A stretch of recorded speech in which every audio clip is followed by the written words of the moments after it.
The history of our story began long ago. At one point in time, around 3 billion years ago, we were floating around as little tiny atoms in the little petri dish of the world. Fast forward to around 6 million years ago, and we see the emergence of the first hominids, the family of primates that include humans. 1.9 million years ago, Homo erectus was the first species to leave Africa and colonize other parts of the world. They had larger brains than their primate ancestors. Around 400,000 years ago, the first evidence of the Neanderthals. Their bodies were adapted to the cold environments of Europe and Western Asia. Their distinctive facial features were some of the most human-like ever seen. Then came us, the only surviving species of the Homo genus. But how did Homo sapiens rise into a global dominance through the mechanism of civilization?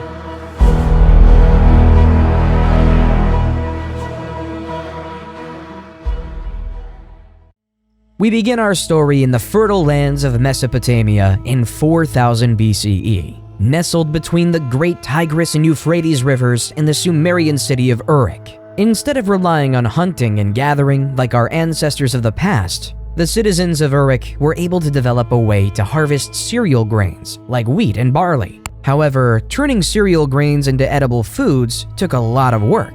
In the beginning, they had to use an invention called a hand mill, which consisted of 2 stones. As the grains were crushed between the 2 stones, the flour was collected in a container and stored for future use. This was the start of something great. This complex, strenuous process was our modern world's first example of agriculture. We no longer depended on hunting animals or picking berries for our food. Rather than using human ingenuity, we can create our own food source. This allowed Uruk to prosper into a place with over 50,000 residents. However, this change did have a change on the human body. The average height of men drastically shrunk from 5'9" to 5'3", and for women they shrunk on average from 5'3" to 5 feet. Instead of being the super athletes we were of the past, we were smaller, less noticeable farmers. People also became landlocked, changing the very essence of what it means to be human. In the early 3000 BCE, according to legend, King Gilgamesh began his rule as a Sumerian king of his region. One of the world's earliest poems, the Epic of Gilgamesh, describes the story of Gilgamesh and his quest for immortality. He meets a wise traveler named Utnapishtim, who tells a story of a great flood sent to destroy the world.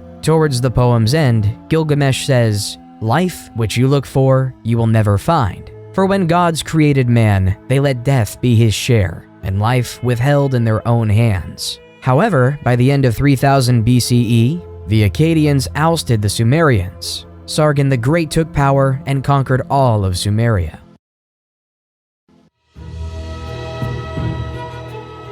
While in the Indus Valley in modern-day Pakistan, a new civilization was growing.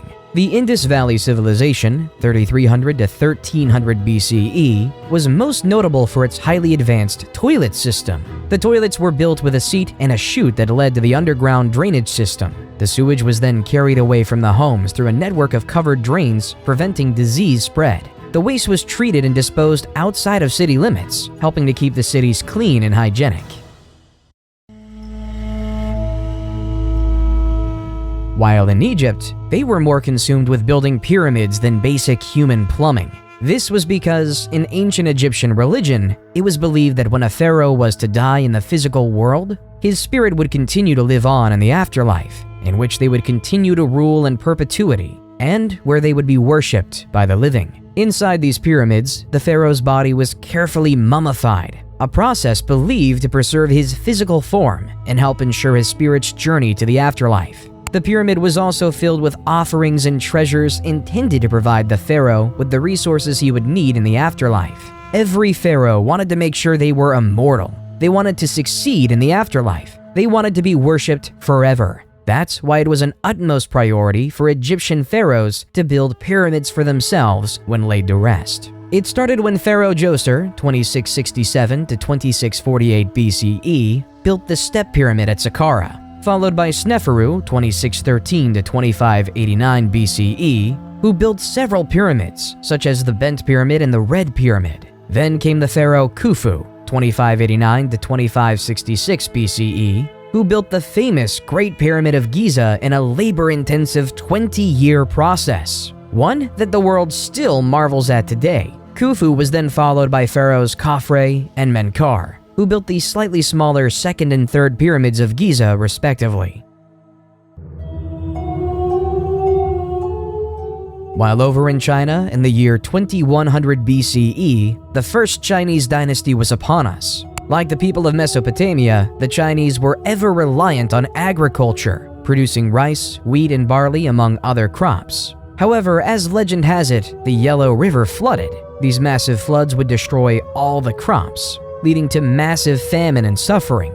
However, not all was to be lost because Yu the Great was on his way. Yu was so distraught by this problem that he would spend his days traveling up and down the Yellow River. He found ways to divert the rivers by building levees and dikes so that he could regulate the waterways. Then, after 13 years of hard work, the floods could no longer wreak havoc on the land. The people were overjoyed, and Yu was hailed as a savior. That was the start of the first Chinese dynasty, the Jia dynasty. Though the accuracy of this tale is questioned by historians, it does establish an important precedent.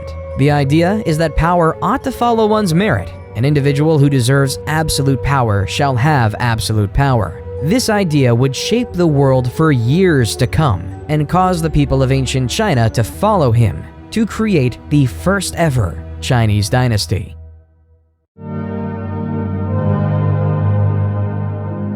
While back over in Mesopotamia, around 1772 BCE, a Babylonian king named King Hammurabi created the basis of the legal system as we know it today. Hammurabi ordered the creation of a 7-foot-tall, 2-foot-wide stone slab. Written on it was a system of 282 laws that each citizen of his kingdom was to follow. Such laws included various laws such as Law 1, if a man brings an accusation against another man, charging him with murder but cannot prove it, the accuser shall be put to death. Law 196, if a man destroys the eye of another man, they shall destroy his eye. Law 197 says, if he breaks another man's bone, they shall break it. Law 199, if he destroys the eye of a man's slave or breaks the bone of a man's slave, he shall pay 1/2 his price. However, what King Hammurabi did was create a society based on laws. He laid out strict laws, placing people into certain castes of life and value. Everyone was worth a different amount based on what class they were in society. There was no illusion of equality in ancient Babylon. Instead, it was pretty clear the value of a noble's bone was worth more than a plebeian's, which in turn was worth more than a slave's. An idea we continue to see throughout history.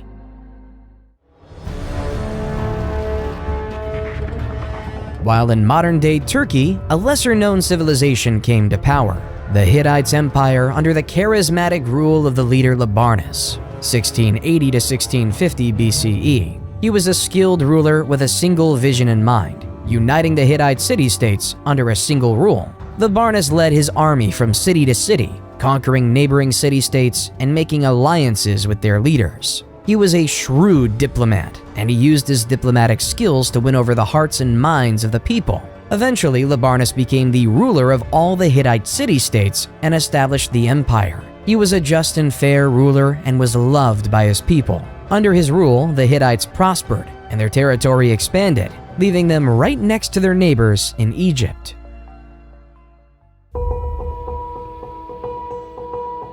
While in modern-day Greece, a collection of city-states emerged on the European continent. Mycenaean Greece, 1600 BCE to 1100 BCE, was dominated by an elite warrior society and consisted of a network of palace-centered states that developed rigid hierarchical, political, social, and economic systems. At the head of this society was the king.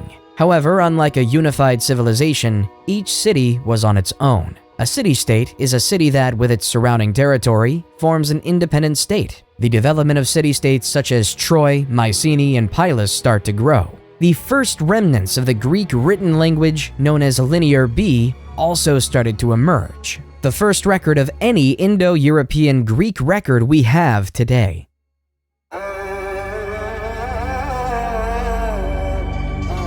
While back in Egypt, they started to create a social pyramid of another type, the Egyptian social pyramid. Like the Great Pyramid of Giza, it is more prominent at the bottom and tinier at the top. At the bottom lays the peasants and the slaves. They were responsible for doing all the manual labor. They worked on the lands. They would spend the day in and day out farming, producing food for all of Egypt. Then, when the season to farm was over for the year, they would work on the pharaoh's massive building projects, literally building the pyramids.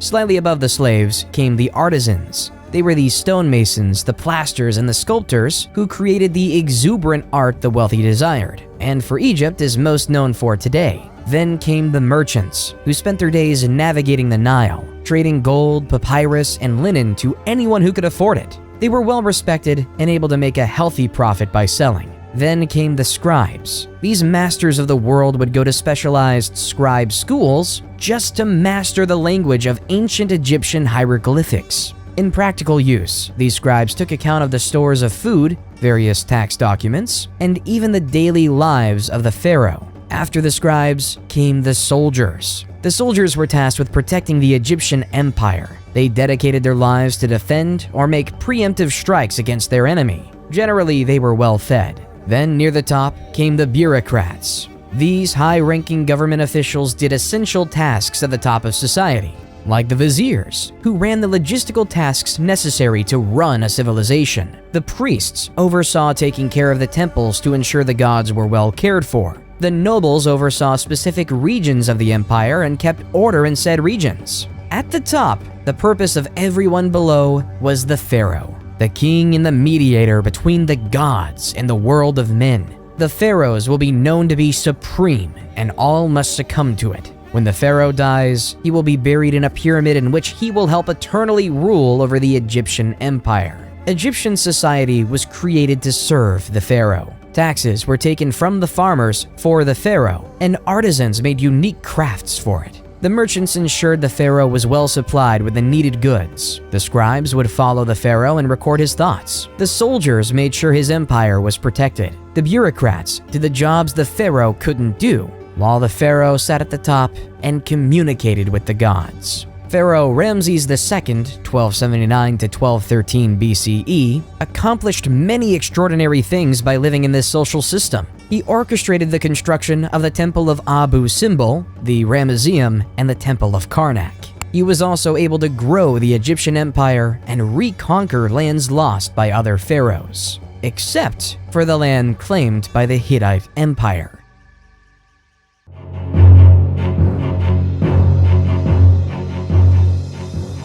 The Hittite king of the time, Mtwali II, 1295 to 1272 BCE, was notorious for ordering his troops to attack his Egyptian neighbors. Following the example of Labarnus, Mtwali wanted to unify the world under Hittite rule. However, Ramses had enough. Other pharaohs in the past have tried to stop the Hittites, but he knew if his empire was to ever succeed, he needed to attack back. His target is the city of Kadesh. Ramses rode in on his chariot with 4 divisions of 20,000 men ready to dominate and kill Mtwali. However, the Hittites already knew of the incoming Egyptian invasion through espionage. They fortified their city with 40,000 of his own men. A war was about to commence. Ramses decided to split up his divisions to force Mtwali out, but yet Mtwali never did. A gruesome mistake. Splitting up his forces left him exposed, unable to get an advantage, allowing Mtwali and the people of Kadesh a chance for victory. Historians believe that all they did was come out from the fortification of Kadesh and trap Ramses II's forces in his army by the river. But yet, for some unknown reason, they never did, leaving the Battle of Kadesh to end in a draw. After the battle, though, both sides decided it would be best to stop attacking each other, that they should live in peace and unity in this world. Then, after the death of Mtwali, the new king Hattusili III took the throne of the Hittite Empire. Through the means of messengers in the year 1258 BCE, both Ramses and Hattusili signed the first peace treaty to ever exist. Reading in part, Ramses the Great King, the king of the country of Egypt, shall never attack the country of Hatti to take possession of a part of this country.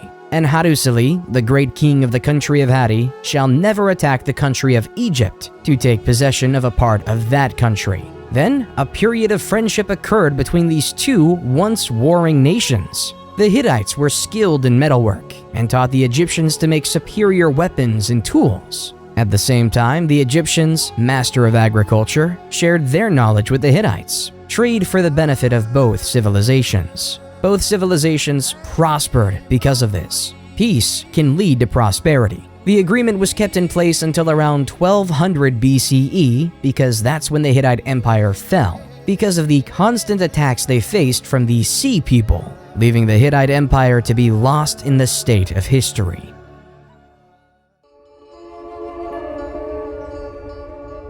While on a continent far away, the first civilization in the Americas was taking foot in modern-day Mexico. The Olmec civilization, 1200 BCE to 400 BCE, is often considered the mother civilization of Native American civilizations. However, sadly though, not much is known about them, mainly due to their writing in a hieroglyph historians still can't decipher. One of the few remains we have are these 17 colossal stone heads. In Mesoamerican culture, there is this belief that the head alone could contain an individual's emotion, experience, and soul. We may not know their leaders' names like of other civilizations, like Ramses and Hammurabi. When looking through the eyes of a stone head, we can still feel their presence. And in some ways, they remain immortal, enshrined in history, for one day we may learn who they are.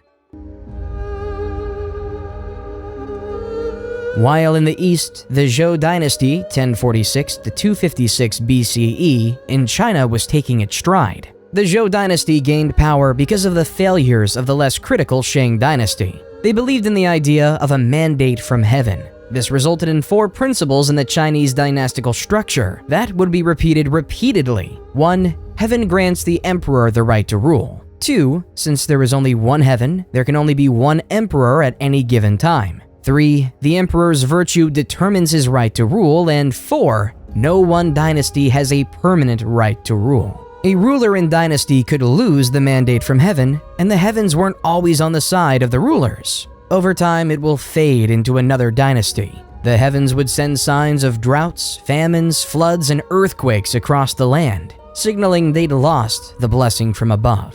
This is how the Shang dynasty fell, and the Zhou dynasty grew to prominence. The Zhou dynasty brought another style of government and the creation of feudalism.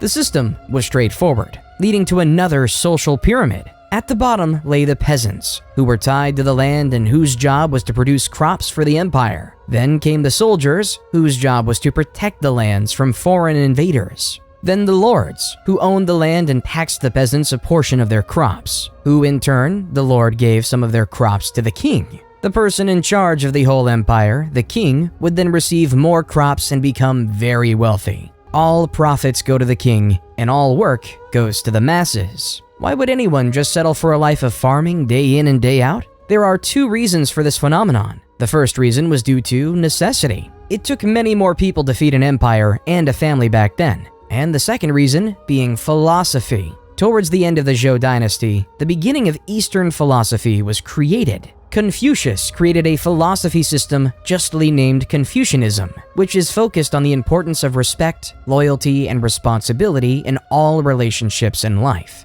A central concept of Confucianism is called Li, which can be translated as rituals, customs, or manners. Li refers to the formal and informal social conventions that guide societal behavior. It is seen as maintaining order and harmony in social relationships, while Lao Tzu created another philosophy called Taoism. The word Tao means the way or the path, and Taoism teaches that individuals should seek to align themselves with the natural flow of the universe, rather than fighting against it. Live your life as peacefully with yourself as possible, and don't worry about external things outside your control. Just focus on your farming. One of the most famous contemporaries from Taoism is the idea of yin and yang, representing complementary and interdependent forces in nature, such as light and dark, hot and cold, or masculine and feminine. Taoism teaches that by balancing these opposing forces, individuals can achieve harmony and fulfillment. Confucianism and Taoism made life bearable for ancient Chinese farmers.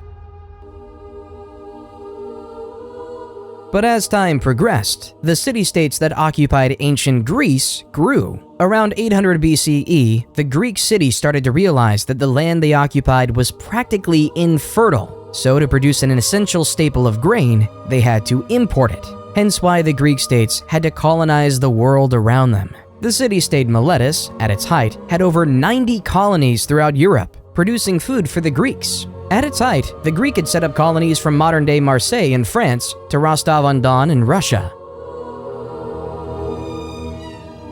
One of these new emerging city-states was Rome. As legend has it, Romulus and Remus were twin brothers abandoned by their parents and placed into the river Tibet. As the basket floated across the river, a female wolf discovered the two orphans and nursed them back to health. When Romulus and Remus became adults, they decided to find a city where the wolf rescued them.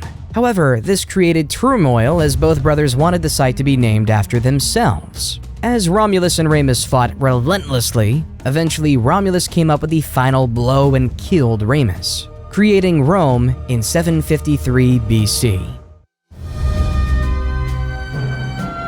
While the Greek city-states might have been colonizing, Cyrus the Great was about to take over an empire. At the time, the Persians were subjugated to the rule of the Medes Empire. According to legend, after his grandson Cyrus was born, King Astyages of Medes had a vivid dream that his little grandson would one day stage a revolt against him. King Astyages knew what to do and ordered his chief advisor to kill the baby. But the chief advisor gave the baby off to a shepherd to be raised instead. However, troubles weren't over for Cyrus. When he was 10, King Astyages found Cyrus. King Astyages wanted to kill him because the dream was very clear. This man will revolt against you. Yet, against his better senses, Cyrus was allowed to live. King Astyages' biggest mistake. When Cyrus was a man, he gathered his army and revolted against his maternal grandfather. The two, but as prophecy had it, Astyages surrendered in 550 BCE. However, Cyrus wasn't done conquering.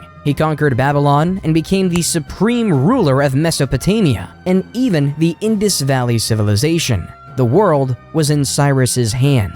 Cyrus then took over the Greek colony of Ionia in Asia Minor, leading a great Persian empire. And then he died, leaving it all in the air for the next great Persian king, Darius the Great. While back in Greece, various city-states started to gain power, but two were at the forefront: Sparta and Athens. Sparta was a military powerhouse. The famous Spartans believed everything should focus on physical strength and war. When a new young Spartan was born, it would be slaughtered if it didn't look healthy. Boys were taken from their families at a young age and were trained to become soldiers. The brutal training included physical conditioning, weapons training, and harsh living conditions. The entire life of a Spartan was to win a war. Their society reflects it with three main groups. The ruling class consisted of aristocrats who held political power, the free non-citizens who were not allowed to participate in government but were still expected to serve in the military, and the helots, a group of enslaved people that provided labor for the Spartan state. Life in Sparta was harsh, brutal, and militaristic. While their neighbors up north were experimenting with this idea of democracy, Athenian democracy was a highly complicated mess. There were two branches, the Council of 500 and the Assembly. The Council of 500 was selected randomly by a process known as sortition. Athens itself was made up of 10 different tribes. Each tribe was responsible for providing 50 citizens to serve for 1 year in the Council of 500 via random selection. Each eligible citizen would be given a personalized token. Those tokens were inserted into a particular machine called a clariturion. This long-lost technology included tubes and balls, which somehow selected 50 residents of each tribe to join the illustrious Council of 500. While in the Assembly, there was a system in place that said that every single citizen had a vote. Of course, to be a citizen, you had to be a male and not a slave, and either born in Athens or to Athenian parents. The Council of 500 would create the agenda for the main assembly to vote on because over 30,000 people could have a vote at any given time. It was total chaos. So to quell this, the council would nominate 9 presidents the morning of the meeting, and it was their job to ensure all the rules and procedures were being followed. Since they were appointed right before the assembly met, they were almost impossible to bribe. Somehow, the assembly would loudly vote on whether a bill would pass. They would vote on matters like appointing generals, various laws, and other government bureaucracy. However, not everyone liked this Athenian democracy. The famous Greek philosopher Plato thought the idea was barbaric. In Book 6 of his seminal book, The Republic, Plato writes, "The true navigator must study the seasons of the year, the sky, the stars, the winds, and all the other subjects appropriate to his profession if he is really fit to control the ship. Think that it's quite impossible to acquire the professional skill needed for such control, and that there's no such thing as the art of navigation." How much could a randomly selected member of the Council of 500 really know? How much could he fully contribute to society? Should we allow a random member of society to have any power? Instead, Plato would advocate for the idea of a philosopher king, a man who studies wisdom, logic, and reasoning, a man who dedicates his life to understanding how to be just, a man who will become the navigator of wisdom. Plato would rather say, the society we have described can never grow into a reality or see the light of day, and there will be no end to the troubles of the states, or indeed, my dear Glaucon, of humanity itself, till philosophers become rulers in this world, or till those we now call kings and rulers really and truly become philosophers, and political power and philosophy thus come into the same hands. There's just one issue with Plato's quote. Every leader thinks they're a philosopher king. Everyone thinks their thoughts are the best. Everyone thinks their ideas are the wisest. From Yu the Great in China, to Labarnus of the Hittite Empire, to Siddhartha Gautama of the Kingdom of Magadha in India. While not so far away, in the Indian kingdom of Magadha, a spoiled prince named Siddhartha Gautama, 500 BCE, lived in luxury inside a palace. Inside this palace, Siddhartha could have anything he wanted. All the jewels, all the wealth, all the finest goods thrust upon him. His world inside of the palace was a utopia on earth. There was no want, need, or desire, and it was perfect. Until he went outside his palace compound, the only place he ever knew.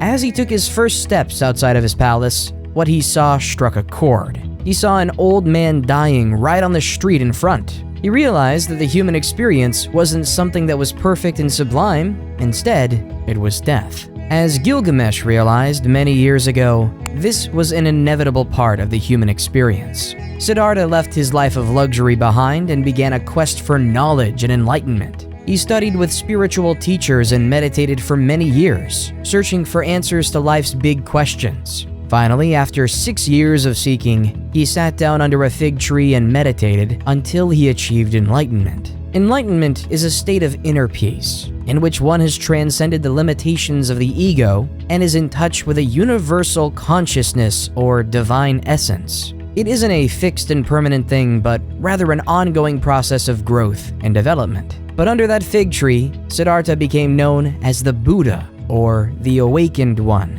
He would spend the rest of his life traveling the countryside, becoming close to the Enlightenment. Darius was determined to follow in his father's footsteps and take over the world. After finalizing their rule over the city-state of Ionia, the Persians were on a quest to take over Greece. Darius and his 20,000 men came to the city of Marathon in the year 490 BCE, a city 26.2 miles away from Athens. The Athenians were vastly outnumbered, with only 10,000 men. As the Persians were trying to regroup, the powerful Greek hoplites crushed the weaker Persian foot soldiers by routing the wings before turning towards the center of the Persian line. The remnants of the Persian army fled to their ships and left the battle. Early historians believe the battlefield littered 6,400 Persian bodies, while the Athenians lost only 192. So the Persians retreated, and an Athenian messenger named Pheidippides ran the 26.2 miles from Marathon to Athens, exclaiming with joy how the Athenians just beat the mighty Persian Empire. All of Athens went crazy with this fantastic news, hence leading the Pheidippides' historic trek to be sketched into history as the world's first marathon. However, the Persians weren't done, even with Darius I dying of mysterious circumstances. His son, Xerxes I, took over the crown and wanted to complete his grandfather's legacy. In 480 BCE, Xerxes I wanted revenge, so he brought his enormous invasion force of over 100,000 soldiers and was dead set on conquering Greece. Then, at a narrow pass at Thermopylae, the Spartan king Leonidas had his force of 7,000 Spartans maintain the defense. Leonidas knew of his disadvantage and developed a bold and daring plan to defeat the Persians. Rather than waiting for the Persians to attack, Leonidas ordered his soldiers to make a surprise attack on the Persian camp, catching the Persians off guard and disrupting their formation. Despite their success, the Greek army was ultimately overwhelmed by the Persians, who attacked from all sides and eventually broke through the Greek defenses. Leonidas and his soldiers fought with courage and determination. Still, they were ultimately defeated. Then came the Battle of Salamis, where the Greeks could change the tilt of the war in a naval battle between the 500 Persian trireme and 300 Greek trireme.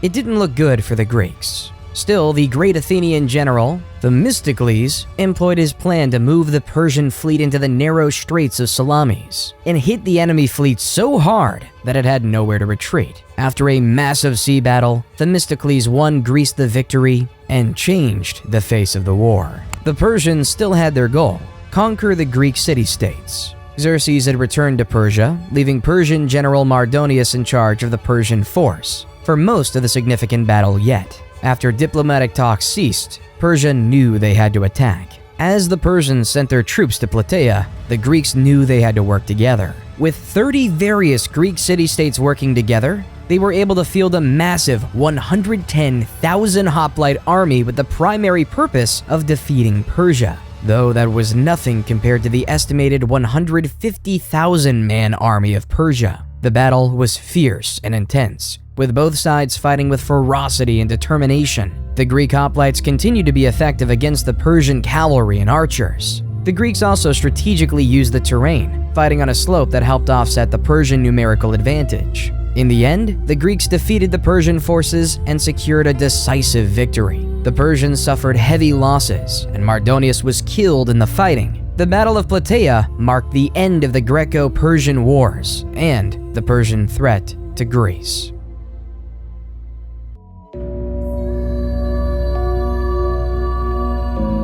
After the Persian War, life in ancient Greece was spectacular. A golden age of culture was upon us. With no longer having to face the threat of war, Athens was able to create architectural wonders, such as the Parthenon. The Parthenon sits upon the Athenian Acropolis, a prominent hill overlooking the city of Athens, to show its wealth and culture. No matter where you'll go in Athens, you can still see the Great Parthenon even today. Then came the theater. Around this time, the state would sponsor the most significant poets to create stories in the Athenian festival called the City Dionysia, a festival designed to worship the Greek god of theater and fertility, Dionysus, creating playwrights such as Sophocles, Aeschylus, and Aristophanes. States were hungry for power. Athens was recruiting city-states into their Delian alliance, while Sparta was recruiting city-states into their Peloponnesian alliance. Both Sparta and Athens felt like they should control the city of Korkia, hence why in 434 BCE, war was upon the Greek peninsula, resulting in naval battles such as the Battle of Siblos and the Battle of Pylos. By 421 BCE, a short peace was negotiated. However, this peace would not last, and Athens had their eyes on Sicily. Initially, the expedition was going well. The Athenians established alliances with several Sicilian cities and won several minor skirmishes against the Sicilian forces. But soon, Alcibiades, one of the greatest naval generals in history, was recalled to Athens to face charges of sacrilege. The Athenian fleet was left without his leadership. In his absence, the expedition began to unravel. The Athenians could not take the city of Syracuse, which had fortified its defenses and was well prepared for a siege. The Sicilians were aided by reinforcements from Sparta, which saw an opportunity to strike a crippling blow against its arch-rival Athens. The Athenians suffered from a lack of supplies and were plagued by disease. At the same time, the Syracusans launched a series of surprise attacks and ambushes. Finally, after months of grueling fighting, the Athenian fleet was destroyed in a decisive battle. Thousands of Athenians were killed, and many more were captured and enslaved. A decade after that, Athens fell to the Spartans. The age of legendary Greece was now over. Both Athens and Sparta were significantly weaker, never to regain the same power they once had, leaving the world ready for a philosopher king to conquer it all. Then, in the east, the mandate of heaven was up. The Zhou dynasty, after a long 800-year rule, it was deemed by the heavens that their empire was up, which led to a period known as the Warring States, 474 to 221 BCE. This resulted in Han Fizi, who created a new philosophy called legalism. Followers of legalism believed that people were inherently selfish and would only act in their own self-interest, and that the only way to keep them in line was through a system of rewards and punishments that was clear and consistently enforced. This resulted in Fizi claiming that the best way to achieve social order was by establishing a powerful ruler responsible for enforcing the law and punishing wrongdoers. He also believed the ruler should have complete control over the military, the economy, and society. While in the heart of the Oaxaca region of Mexico, the Zapotec civilization started to flourish. The capital city of Monte Alban was being built on a mountaintop overlooking the entire Oaxaca Valley. Perched on the mountaintop overlooking the Valley of Oaxaca, the city was home to a ruling elite who oversaw a hierarchical social structure that included middle-class artisans and lower-class farmers. The people of the Zapotec civilization were known for their innovative agricultural practices, including the cultivation of maize and other crops, which sustained their communities in times of drought and other environmental pressures. They also developed an early writing system, which used a combination of symbols and glyphs to represent words and ideas. They developed an advanced calendar system based on 260-day and 365-day solar cycles. In Greece, during the year 356 BCE, in the city of Pella in the Kingdom of Macedon, the greatest commander in history was born. Alexander the Great grew up knowing he would be a leader, and was the son of King Philip II and Queen Olympia. But the teacher was much more impressive. Since he was a kid, Alexander was tutored by Aristotle. Aristotle is the man who is known as the father of logic. He created the fields of biology and taxonomy by introducing a way to think called the scientific method, a method that is still taught in schools to this day. He also wrote extensively about philosophy, ethics, and art, changing the face of the world as we know it today. This is the man who was in charge of teaching Alexander the Great. Alexander was 20 when his father was assassinated, but his excellent education allowed him to take over the rest of the world. After his father died in 336 BCE, Alexander was hell-bent on keeping his family's power. So when the Greek city of Thebes decided to revolt, Alexander and his army marched 240 miles in 14 days. When Thebes refused to surrender, he razed the entire city to the ground, and 6,000 were killed, and the rest were sold into slavery. The rest of the Greek city-states recoiled in fear, allowing Alexander to do as he pleased, leaving for his new target to be Persia and the new Persian king, Darius III. In 333 BC, Alexander faced the Persian army at the Battle of Issus. This significant engagement saw the Persian king Darius III defeated and forced to flee. Alexander then captured several key cities, including the vital port of Tyre, which had resisted his initial siege. In 331 BC, Alexander faced Darius III again at the Battle of Gaugamela, near the Tigris River in modern-day Iraq. Despite being outnumbered, Alexander won a decisive victory using superior tactics and mobility. The Persian army was shattered, and Darius III fled once again. Alexander then proceeded to capture the Persian capital of Babylon and took control of much of Mesopotamia. He continued his campaign eastward, winning battles in what is now modern-day Iran and Afghanistan. In 330 BC, he captured the Persian capital of Persepolis, a city of great wealth and cultural significance. But Alexander wasn't done. He wanted to expand eastward, eventually crossing the Hindu Kush Mountains into India. However, his troops grew tired of the endless fighting and refused to go any further, and Alexander was forced to turn back.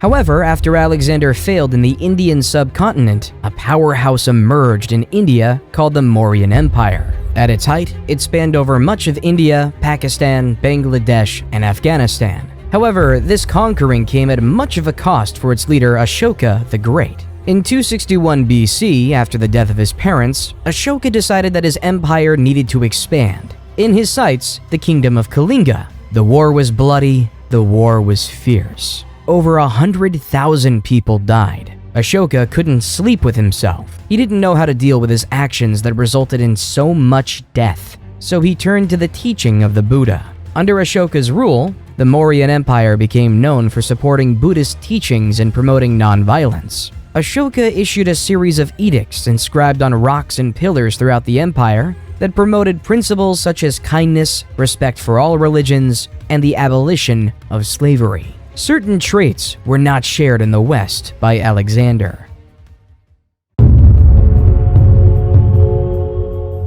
In the West, it was deemed honorable to die in combat, and a hero's death would be remembered forever. A farmer will die in anonymity. Alexander died a few years later in Babylon at the age of 32. Throughout his expedition, Alexander was spreading Greek ideas founded by his once wise teacher, bringing the rise of Greek ideals across the land, starting the seeds of the Western cultures we see today. Once Alexander died, his empire just could not sustain itself. His generals feuded as to who should be the leader of this great empire. Everyone wanted power, yet in fighting, left to waste in oblivion. Eventually, in 323 BC, after senseless wars, the Greek generals divided the world into three major empires: the Ptolemies in Egypt, the Seleucids in the east, and the Antigonids in Greece.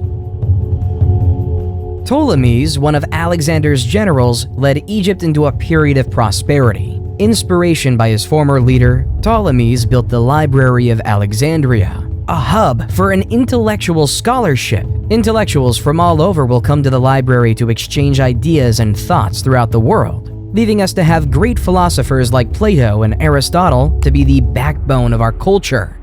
While the general Seleucid was given the keys to the city of Babylon. Babylon at this time was a cultural hub melting Greek, Persian, Indian, and Central Asian cultures. Seleucid, though, preferred Greek ideas and Greek language. The Seleucid Empire was at its height during the reign of King Antiochus III, 223 BC to 187 BC. Under King Antiochus III, the Seleucids encompassed a vast territory from modern-day Turkey to modern-day Pakistan, one of the largest empires on record until the rise of the Romans. While the Antigonids did not have nearly as much success. By the time Antigonids I took power, the Greeks were just a shell of what they once were. The age of the Greeks was behind us. The Ptolemies, the Seleucids, and the Antigonids went astray from the Roman Empire.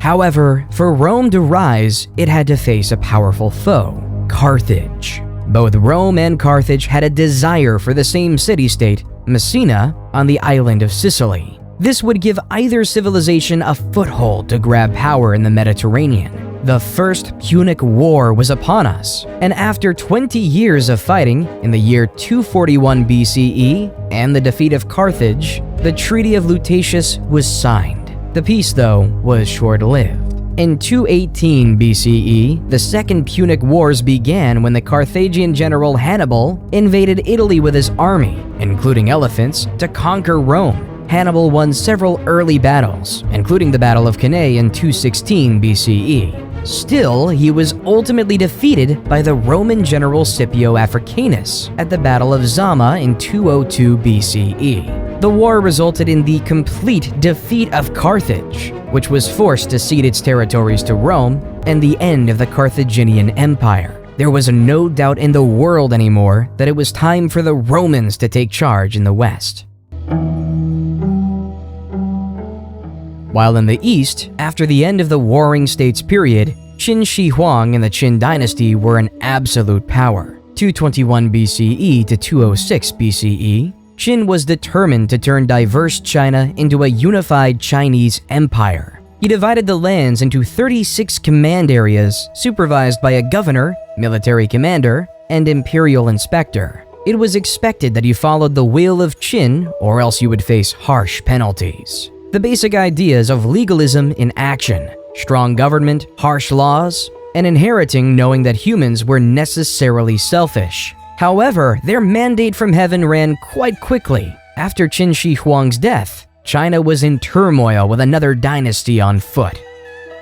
Liu Bang, leader from 206 to 195 BCE, after leading a revolt against the Qin, was declared emperor of the new Han dynasty. Instead of following the strict legalistic mindset of the Qin, Liu decided to set his empire as a Confucianist paradise. The ideals of moderation, virtue, and piety, as set through Confucianism, were marched throughout the empire, weaving the cocoon of a powerful dynasty. During the Han dynasty, the production of silk was ever increasing, and the idea of profits was in the minds of all. So in 138 BCE, Emperor Han Wu sent an imperial convoy to make contact with cultures of Central Asia and the Mediterranean. Then after the routes were established, Chinese merchants and traders would bring their silk across the Silk Road to the Middle East and eventually Europe, where it would be sold at high profits, though in the beginning the route was relatively short. Because in 97 BC, Ambassador Kan Ying was sent to Rome with gifts of silk for their empire. However, Khan only got as far as Mesopotamia because he was told by the Parthians, the dominant empire in Iran at the time, that the journey would take years. Little did Khan know that he was misinformed, that the journey would have been relatively shorter, but the Parthians wanted to keep their spot as the middlemen. They did not want China and Rome to have contact with one another, creating a system of three empires smushed right up against each other: Rome in the west, Parthians in the center, and China in the east.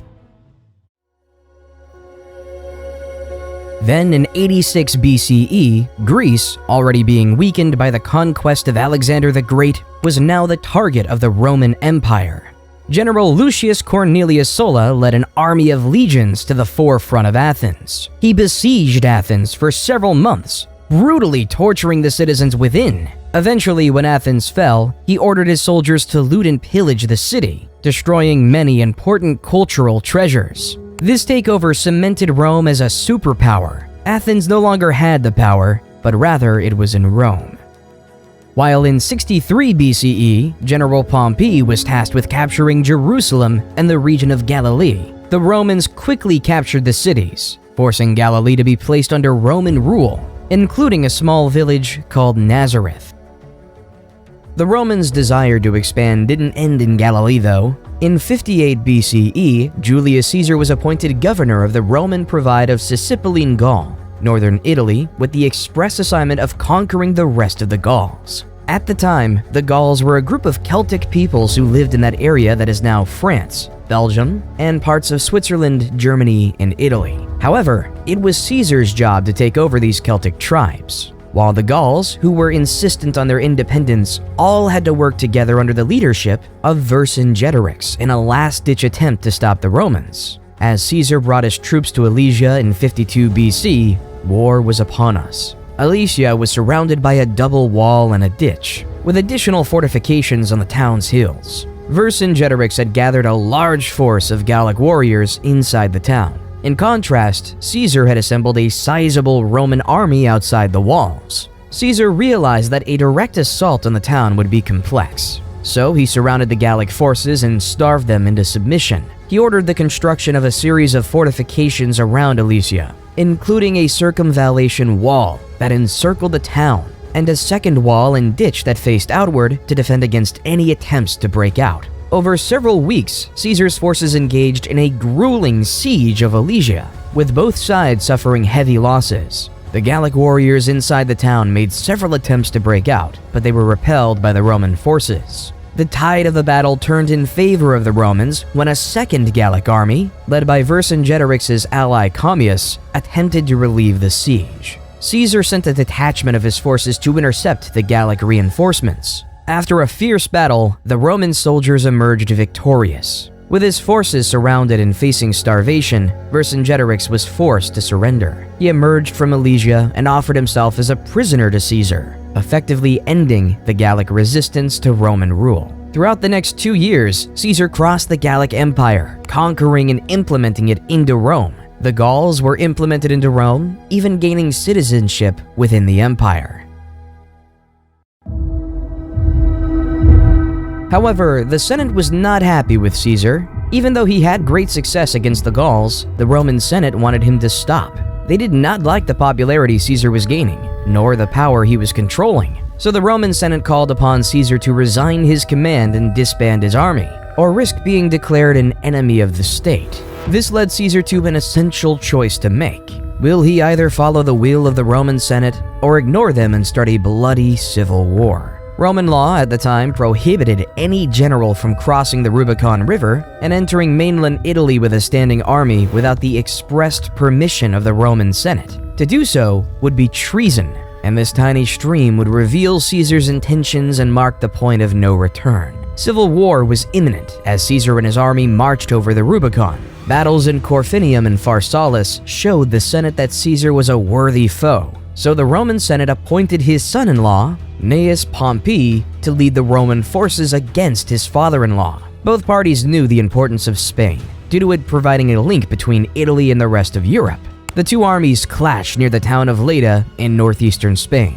Caesar's army was significantly outnumbered, but he could use his superior military tactics and training to gain the upper hand in the battle. After several days of intense fighting, Caesar emerged victorious, forcing Pompey's forces to retreat, declaring Caesar as the new leader of Rome. When Caesar made it back to Rome, the crowds were chanting, "Hail Caesar! Hail Caesar!" The people then decided that he would be the dictator of Rome for life. Caesar immediately set to work, implementing a series of reforms and policies aimed at improving ordinary Romans' lives and strengthening the central government's power. He ordered the construction of new infrastructure, such as roads, bridges, and aqueducts, which helped to connect different parts of the city and improve trade and commerce. Caesar also enacted a series of political and social reforms, including granting citizenship to many people living in the Roman Empire and creating new laws and customs that were based on Roman practices. He encouraged the spread of the Latin language and culture throughout the city and established the Julian calendar, which is the basis of the calendar we use today. However, Caesar's reign was short-lived because 2 years later, in 44 BC, he was stabbed to death by two loyal senators, Cassius and Brutus. The assassination of Caesar led the Roman world into disarray. The world was filled with factions vying for government control without a strong leader. Octavian, Caesar's son, who was 18 then, came to Rome to claim his inheritance and assert his place in the political landscape. He quickly aligned himself with Caesar's loyal lieutenant, Mark Antony. Together, they defeated Caesar's assassins at the Battle of Philippi in 42 BCE. However, tensions soon arose between Octavian and Antony as both men vied for control of the Roman Empire. In 31 BCE, their forces clashed in the naval battle of Actium, which resulted in Octavian emerging as the clear victor. Antony fled to Egypt with his lover, Cleopatra, and the two committed suicide the following year. With Antony's defeat, Octavian emerged as the undisputed ruler of Rome. In 27 BCE, he was appointed Augustus and became the first Roman emperor.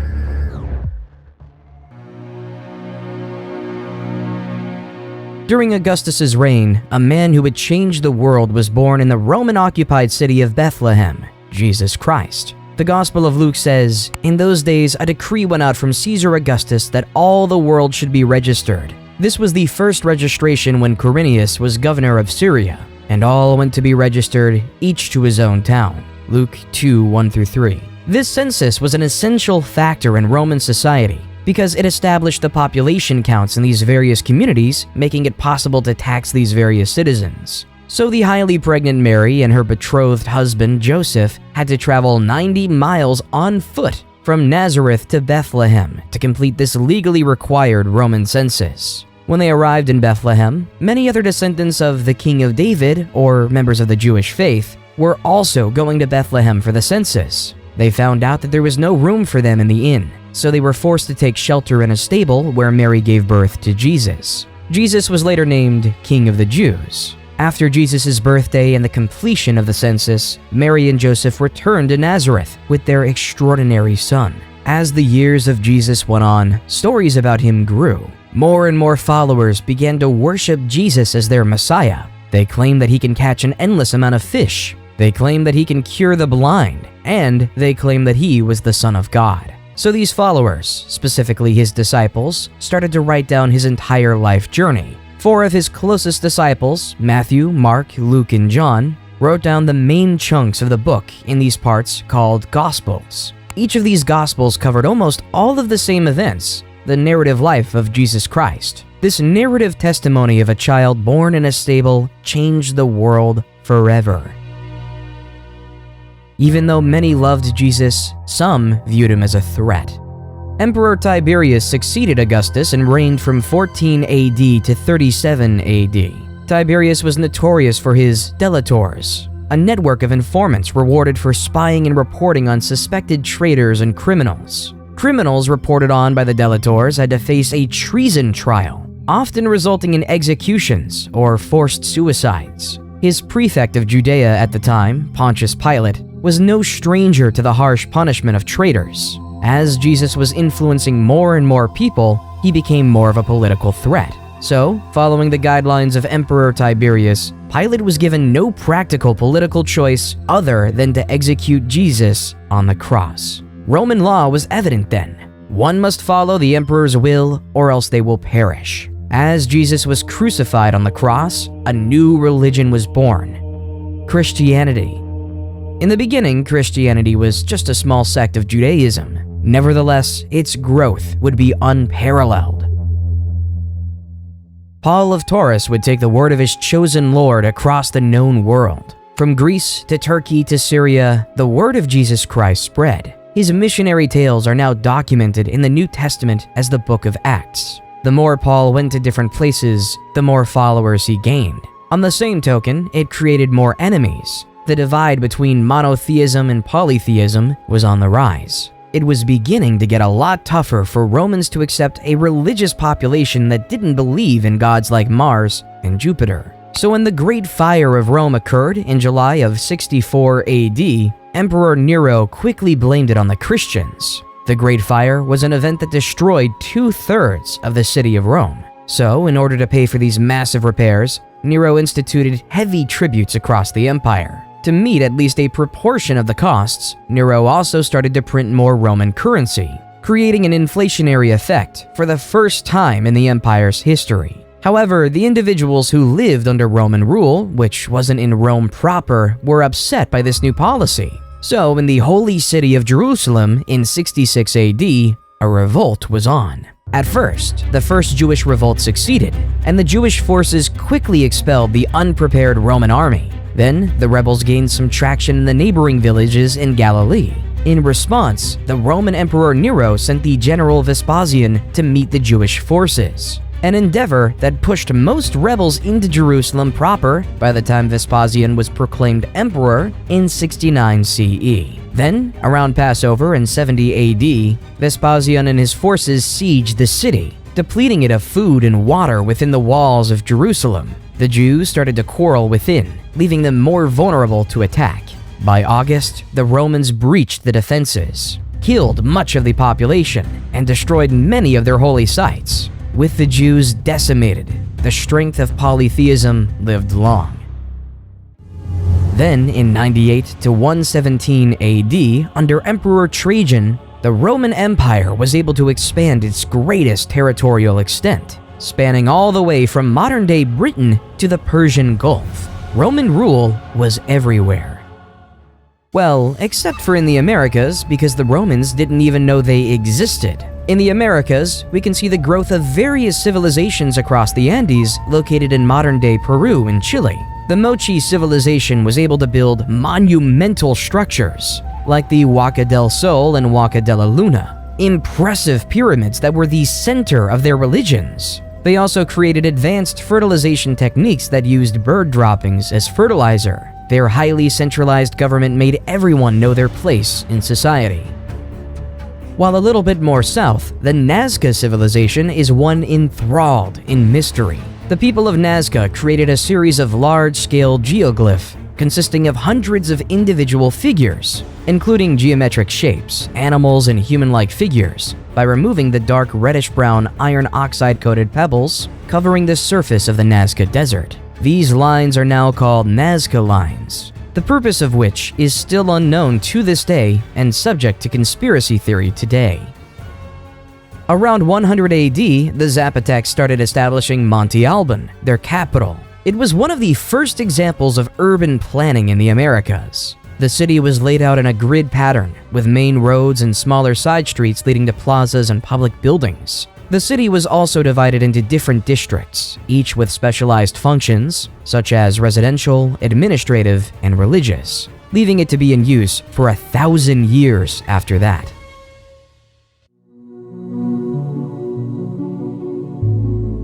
While back in Rome, after the end of Trajan's reign in 117 AD, a new emperor with a purpose was in hand. Hadrian was a man tasked with a near impossible: keeping the massive Roman Empire under one rule. He first had to deal with a crisis with the newly colonized Roman Britain. Like their predecessors in Judea, the Roman Brits did not like being Roman, so they started to cause unrest, and in the eyes of Hadrian, a real threat of revolution was on his mind. So Hadrian had ordered a massive wall, aptly named Hadrian's Wall, which spanned almost coast to coast, keeping it sunk in the conquered people's minds that the Romans were here, staving off revolution in one region. However, in Galilee, things weren't as peaceful. Simon Bar Kokhba led a rebellion of the Jewish people to free themselves from Roman rule.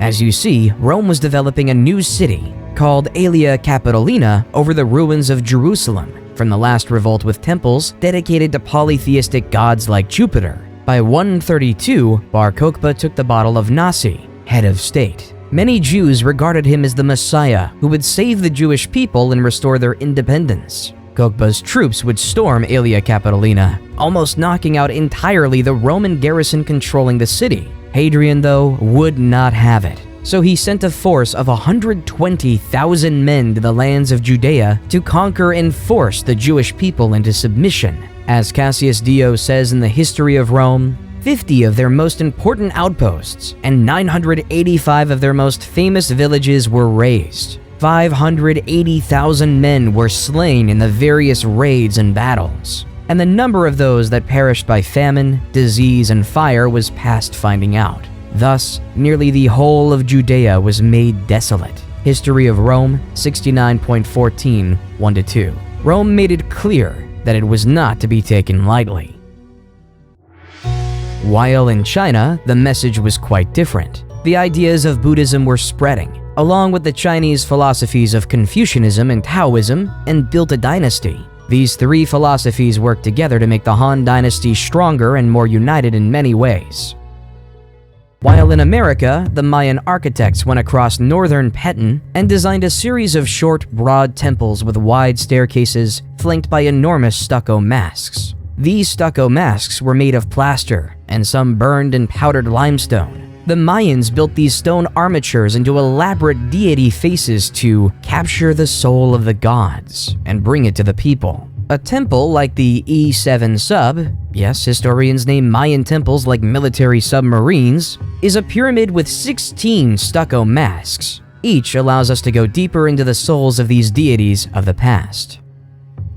In the Middle East, a new empire was emerging with roots in the past. A man named Ardashir claimed to have royal blood that traced all the way back to Cyrus the Great. Ardashir claimed that he should be the true ruler of the Persian Empire, not those frauds of the Parthians. Ardashir was able to unite the various tribes of Persia. In 224 AD, Ardashir I led his forces against the Parthian king Artabanus V in a significant battle at Hormozgan. The Sasanian forces, known for their cavalry, defeated the Parthians and captured Artabanus V. With this victory, Ardashir I declared himself king and established the Sasanian Empire. Ardashir I quickly established a centralized government and built a new capital at Ctesiphon on the Tigris River. He re-established the Zoroastrian religion, which had been suppressed by the Parthians, as the empire's official religion. He also built a powerful military machine with skilled cavalry and archers.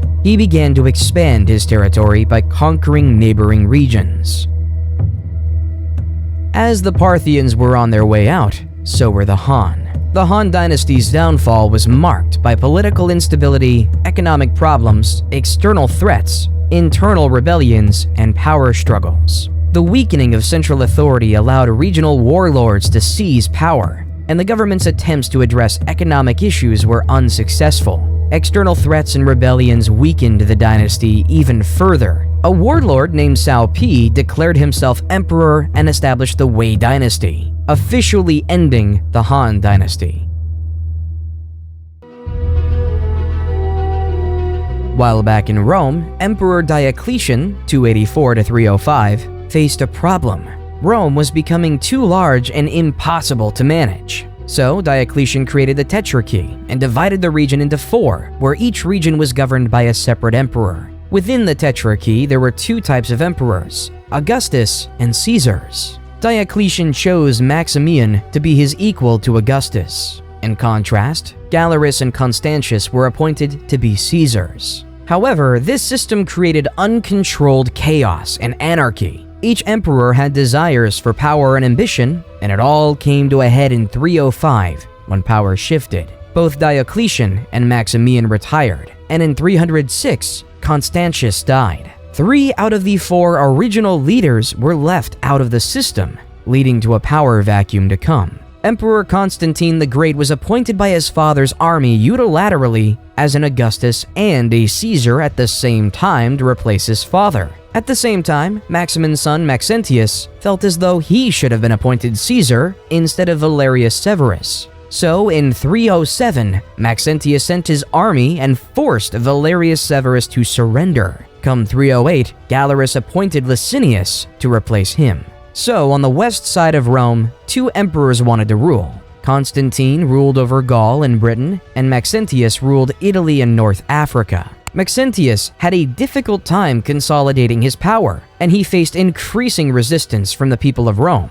To try and secure his hold on power, Maxentius ordered the construction of a new bridge across the Tiber River near Rome, known as the Milvian Bridge. Constantine saw Maxentius as a threat to his power, so he decided to march on Rome to confront him. As the 2 armies approached each other near the Milvian Bridge, Constantine had a vision of a cross in the sky, with the words, "In this sign, conquer." Some accounts suggest that this vision may have been a dream or a hallucination, while others suggest that it may have been a sign from God. Regardless of the nature of the vision, Constantine took it as a sign that he would be victorious in battle if he fought under the sign of the Christian cross. He had his soldiers paint this symbol on their shields and banners, and he went into battle with renewed vigor and confidence. The battle was fierce and brutal, with both sides suffering heavy losses. Maxentius had a larger army, but his troops were spread out and disorganized. Constantine was able to take advantage of this, and he was able to push Maxentius's forces back towards the Tiber River. In the chaos of the retreat, Maxentius was forced off the Milvian Bridge and into the water, where he drowned.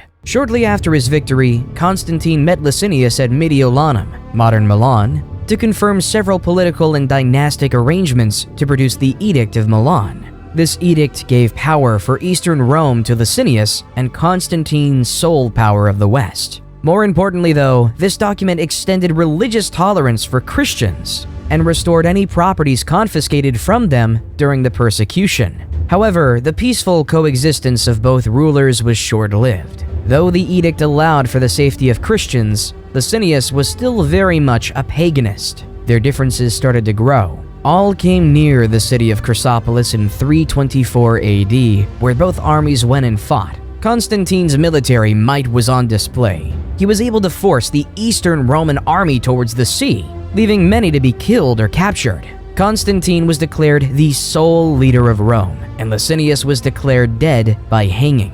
He renamed the Eastern Roman capital from Byzantium to Constantinople to celebrate his victory. Then in 325 AD, Constantine presided over the First Council of Nicaea, when the 300 bishops established the now famous Nicene Creed, which declared that Jesus Christ was begotten, not made, and of one substance with the Father. Constantine was finally baptized as a Christian on his deathbed in 337 AD.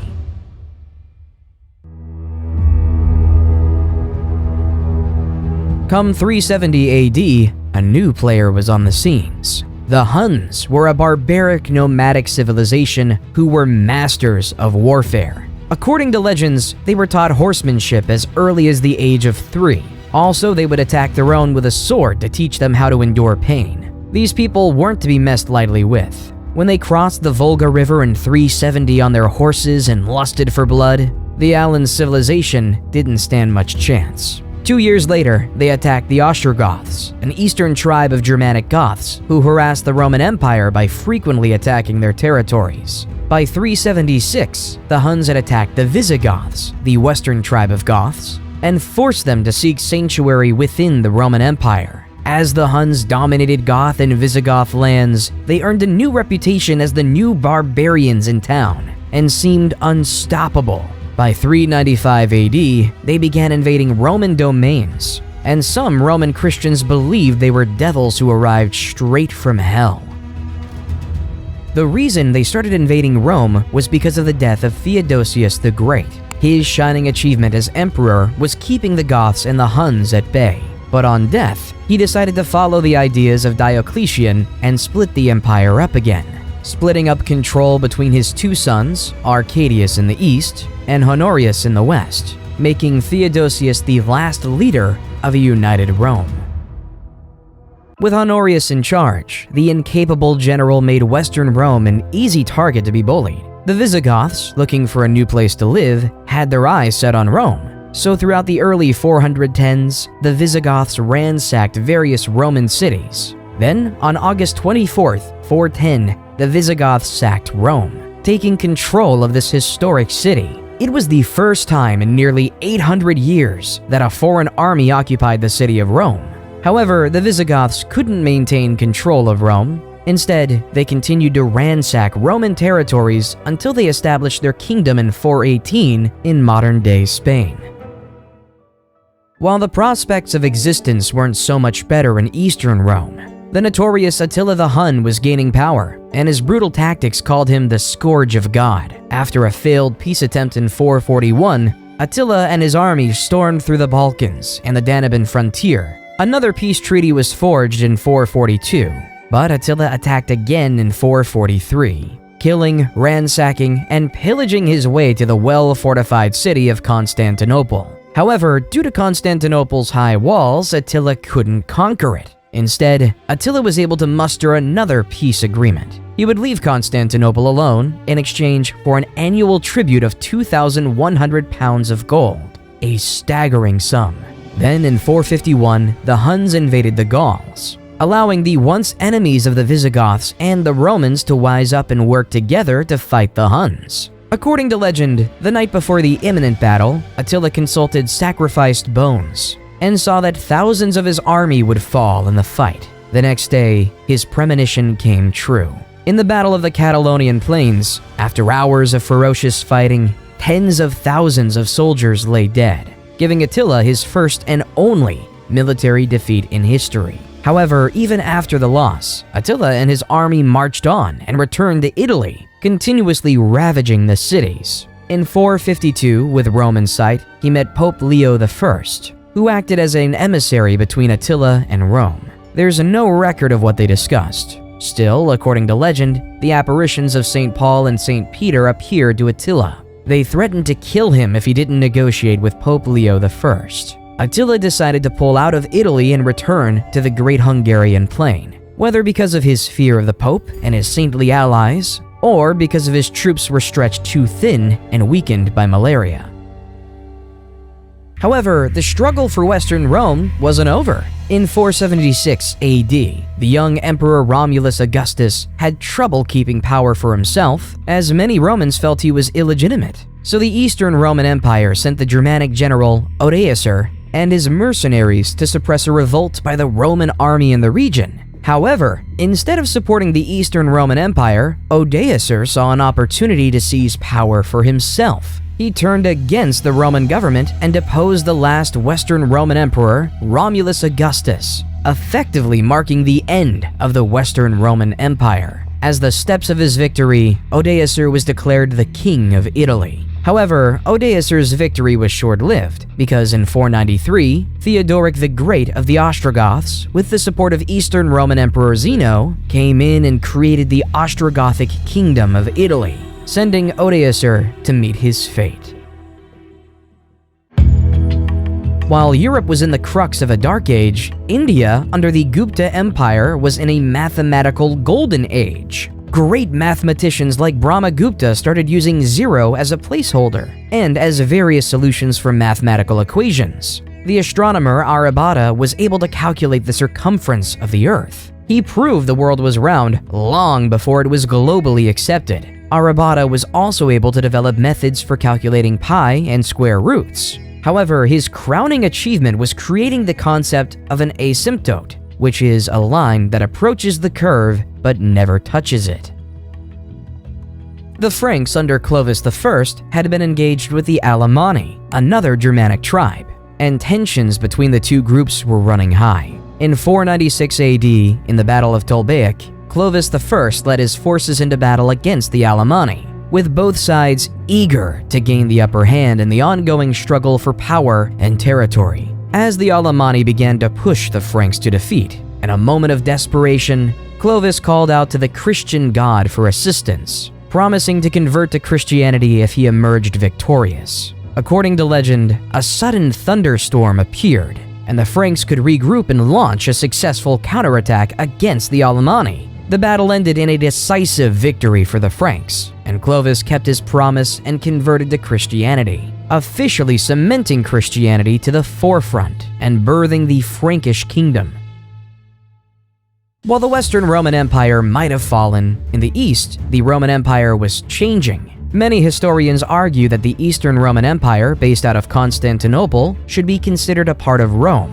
However, it is undeniable that under Justinian I would lead the eastern half into its next chapter in life, the Byzantine Empire. Whether it's a continuation of the Roman Empire before is a debate for another under. Under the leadership of Justinian I, like many Roman emperors before him, he would expand the Byzantine Empire to reach places such as Italy, North Africa, and even Spain. He also commissioned a team of legal scholars to codify all the laws of the Roman Empire, known as the Corpus Juris Civilis, which became the basis of the European laws we know today. He also commissioned the world-renowned Hagia Sophia in Constantinople, where this beautiful cathedral, adorned with intricate mosaics and marble decorations, became the head of the Eastern Orthodox Church.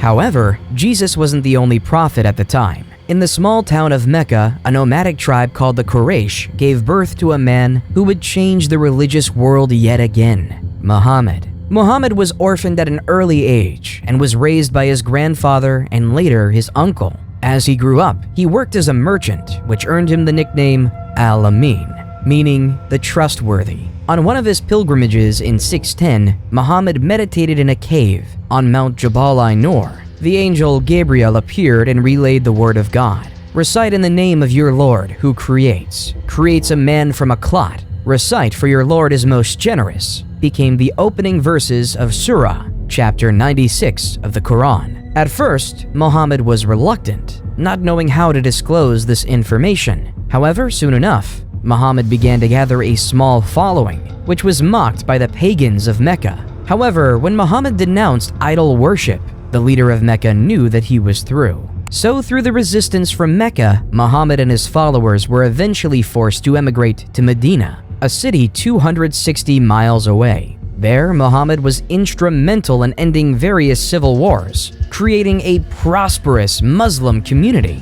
Nevertheless, this prosperity would be challenged by the members of Muhammad's old tribe, the Quraysh and their allies, who marched up to Medina with a large army to attack the Muslims. Muhammad devised a plan that they could defend the city if they dug a trench around its perimeter, making it near impossible for enemy forces to penetrate. For several weeks, the Quraysh tried to break through the trench, trying and trying yet again. Eventually, strong wind and heavy rain caused the Quraysh forces to abandon the siege, marking the Muslims as victorious. In 630, the Muslim army marched into Mecca, taking the city with minimum casualties. Muhammad gave amnesty to the enemy leaders who once opposed him, converting most of the Meccan population to Islam.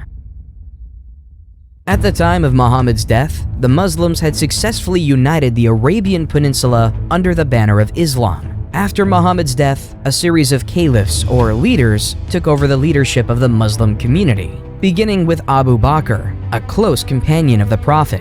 Under the leadership of the caliphs, the Muslim community continued to expand its territory, conquering new lands and spreading the message of Islam. At first, Abu Bakr had his eyes set on the Byzantine Empire's provinces of Syria, taking over the crucial cities of Damascus and Jerusalem. Then in 636, the Arab forces invaded the Sassanid Empire, taking over their capital city in 637, marking the end of the Sassanid Empire. Onward to Egypt they went, where after years of fighting, they successfully defeated the Byzantine to take over the city of Alexandria in 642 AD, economically crippling the Byzantines. By 716, the Arab forces had conquered much of North Africa, Carthage, and Spain, so that by 716, the Arabs had an extensive empire from Lisbon to China.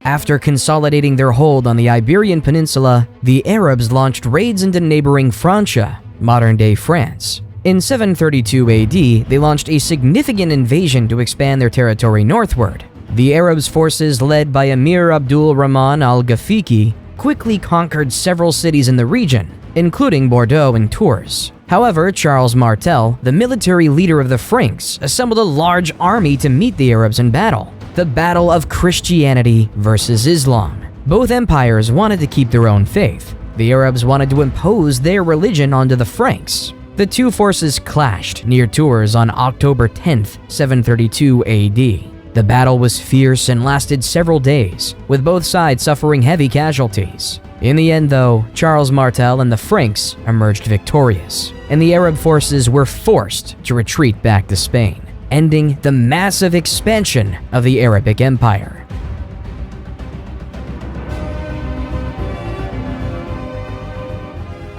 While in the West, the definition of God was war. In China, during the rule of the Tang, religions like Buddhism, Taoism, and Confucianism all coexisted peacefully. A citizen was able to believe what they wanted to believe, leaving for many temples and pagodas to be built across the empire. Also, during the Tang, the height of Chinese poetry was upon us. Poets like Li Po and Du Fu created poems that later became the foundations of Chinese literature. Li Po wrote a poignant poem called Zanzen on the Qingthing Mountain, translated by Sam Hamill. The birds have vanished down the sky, now the last cloud drains away. We sit together, the mountain and me, until only the mountain remains.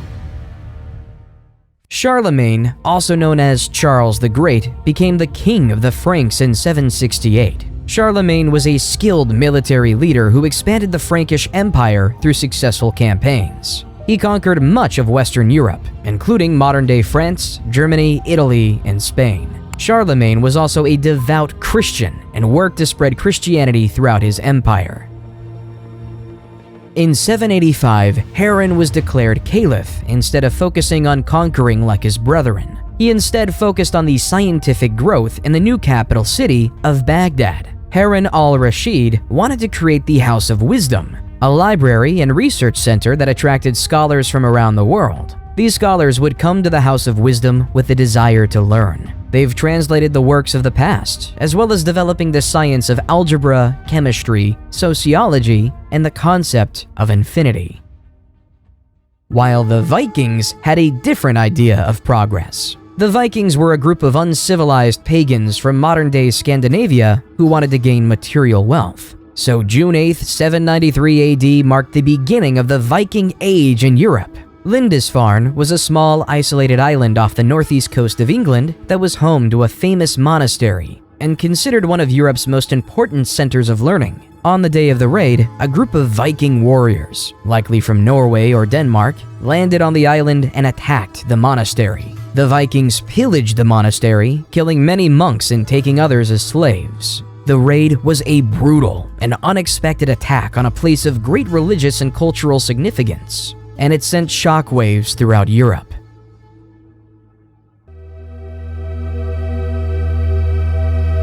In 799, in Rome, Pope Leo III was attacked by a faction of Rome who believed that the Pope was guilty of tyranny and serious personal misconduct. So Pope Leo III ran away to the Frankish kingdom. After this, Charlemagne and his Frank army provided an escort for the Pope and restored him to the papal office. But yet, the power of the papacy was being questioned, with many people wanting it to go away, which caused Charlemagne to go to Rome in late 800 to fight for his pope.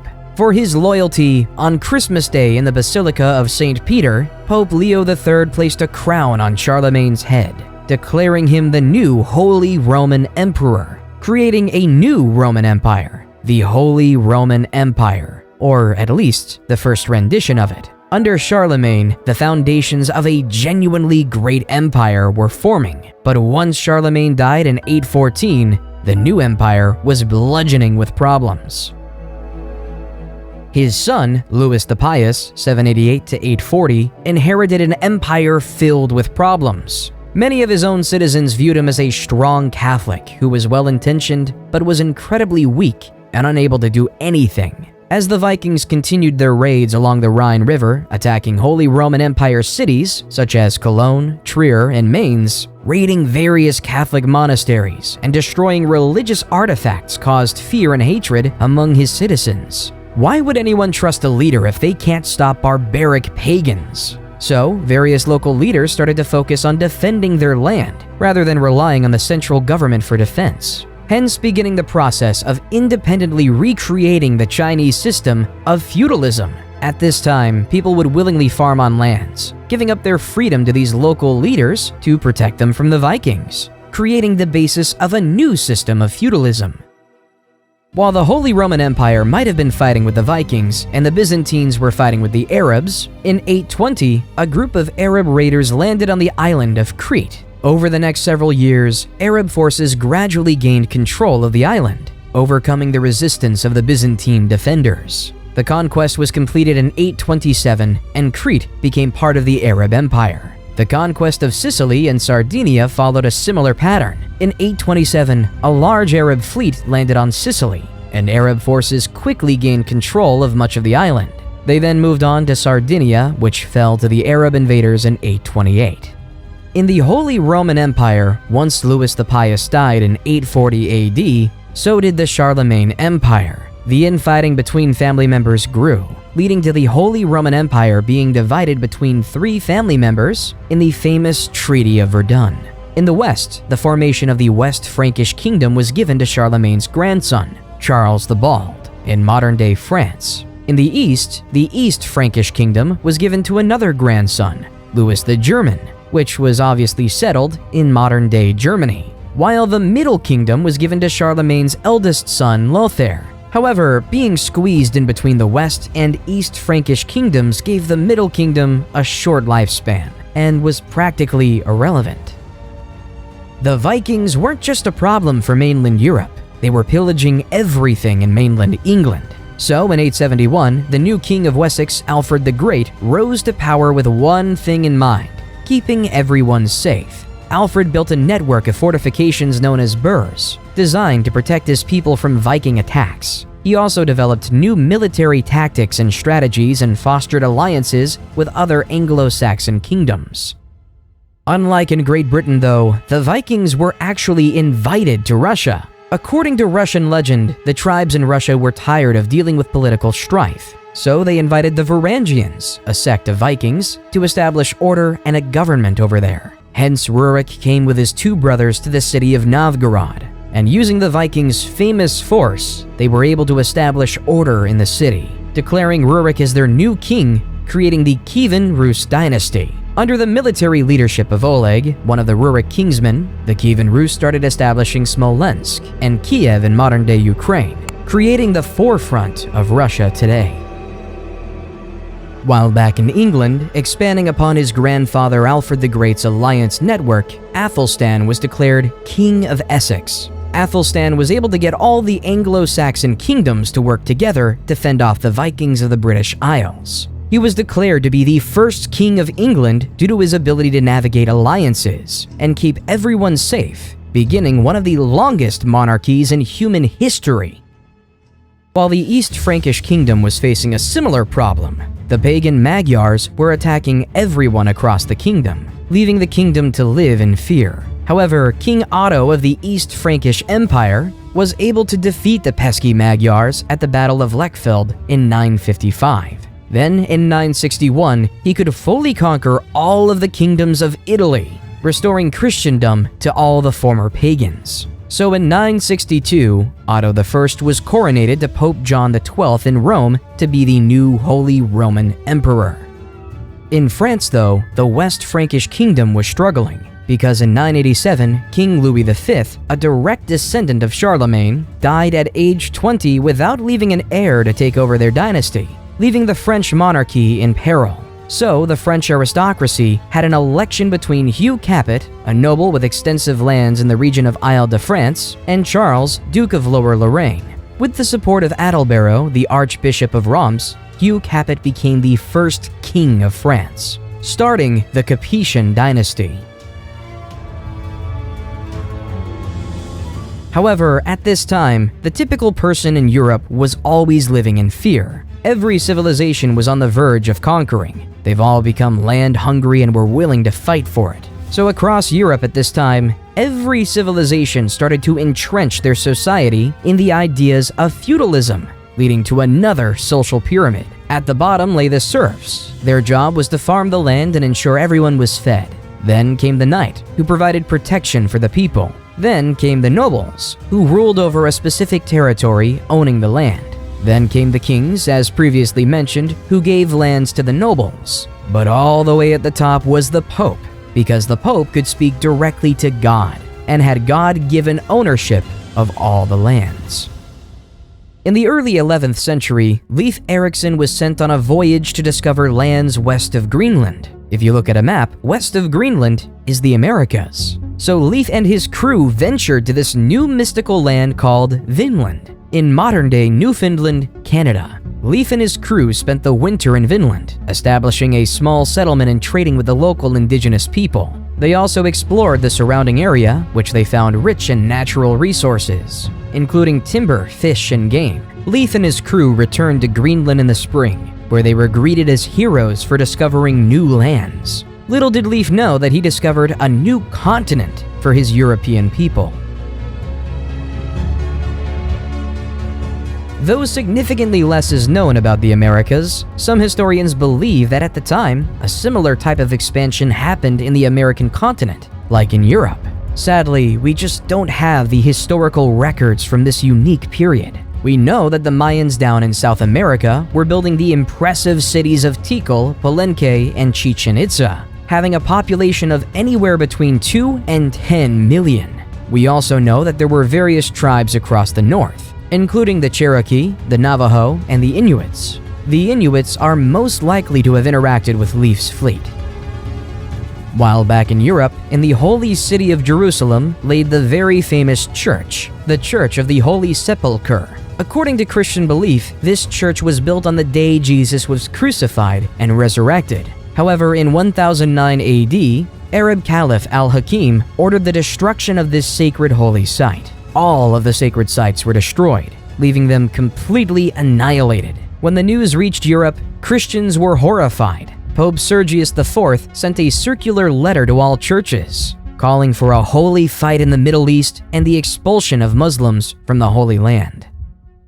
But yet the Arabs of the Abbasid Caliphate would actually be expelled by another before Jerusalem. The Seljuk Turks, a Central Asian Turkic people of the Muslim faith, were beginning to grow their empire. In 1055, they took over the Abbasid Caliphate capital city of Baghdad. The Seljuk Turks initially respected the caliph, but the Seljuks took over the city over time. In 1076, they captured Medina, followed the next year by the capturing of Mecca, the holiest city in Islam.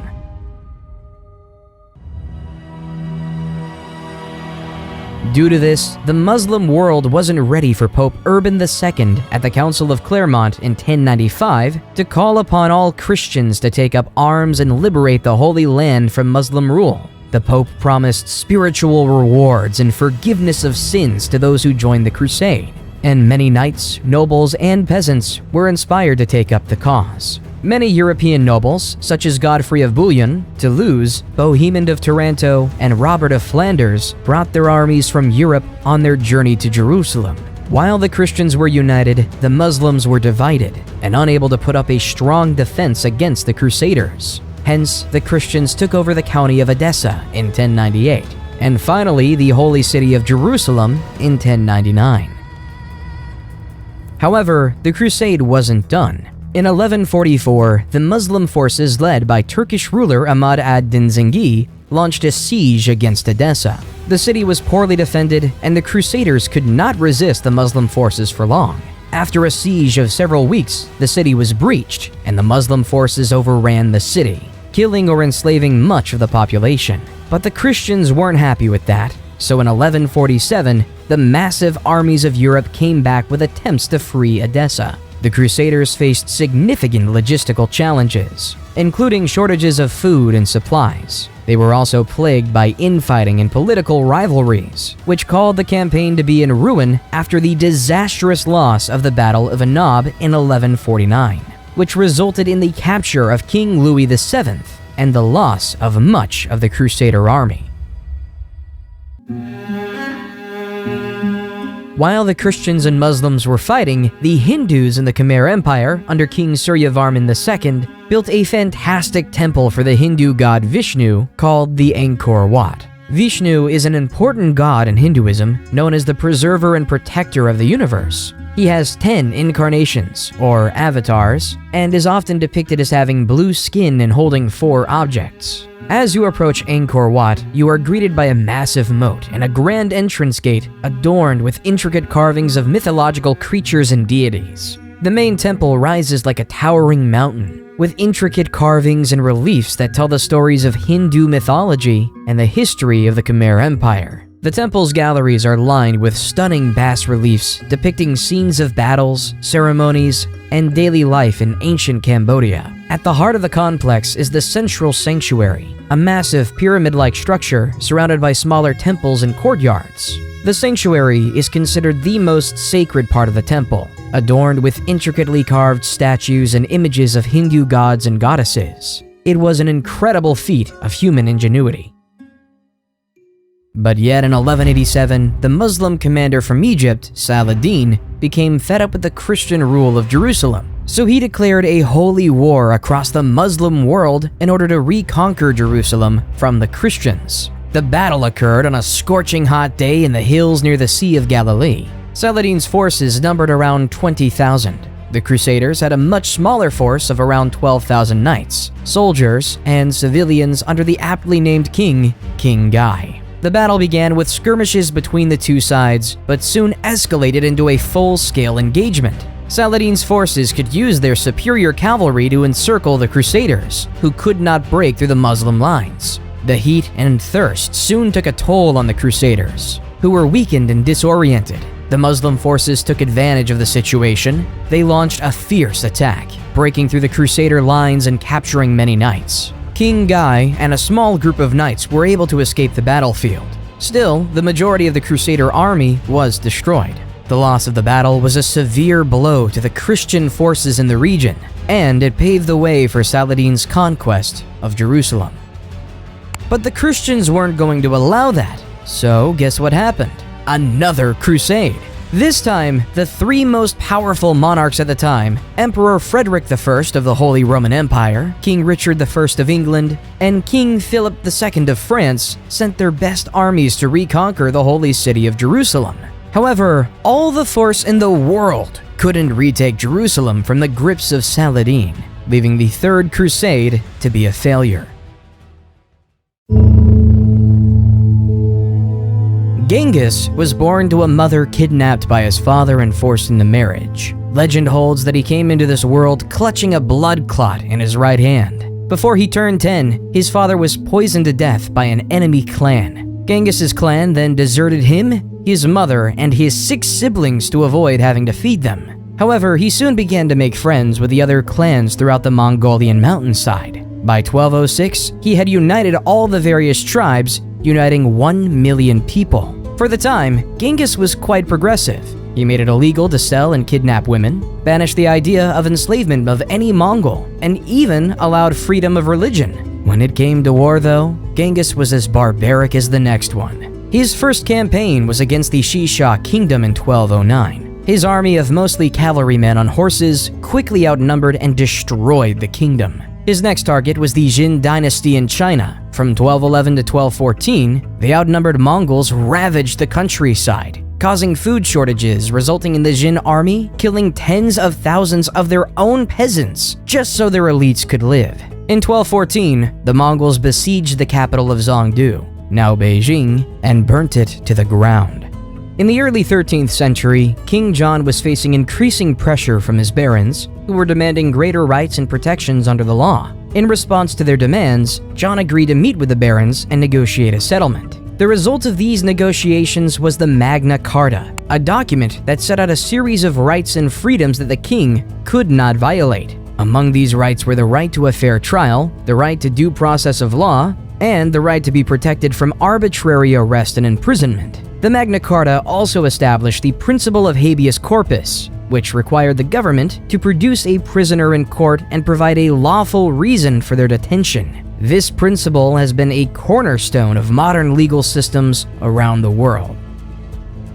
Then in 1217, there was another crusade, this time led by King Andrew II of Hungary and Duke Leopold VI of Austria, with the same goal in mind: to take over Jerusalem. The Crusaders successfully captured the city of Damietta in 1219, but they could not advance further into Egypt. After a series of setbacks, including capture and imprisonment of many Crusaders, the Christian forces were forced to abandon their campaign in Egypt. The Crusaders eventually agreed to a treaty with the Muslim forces, allowing them to leave Egypt unharmed, but without achieving their ultimate goal.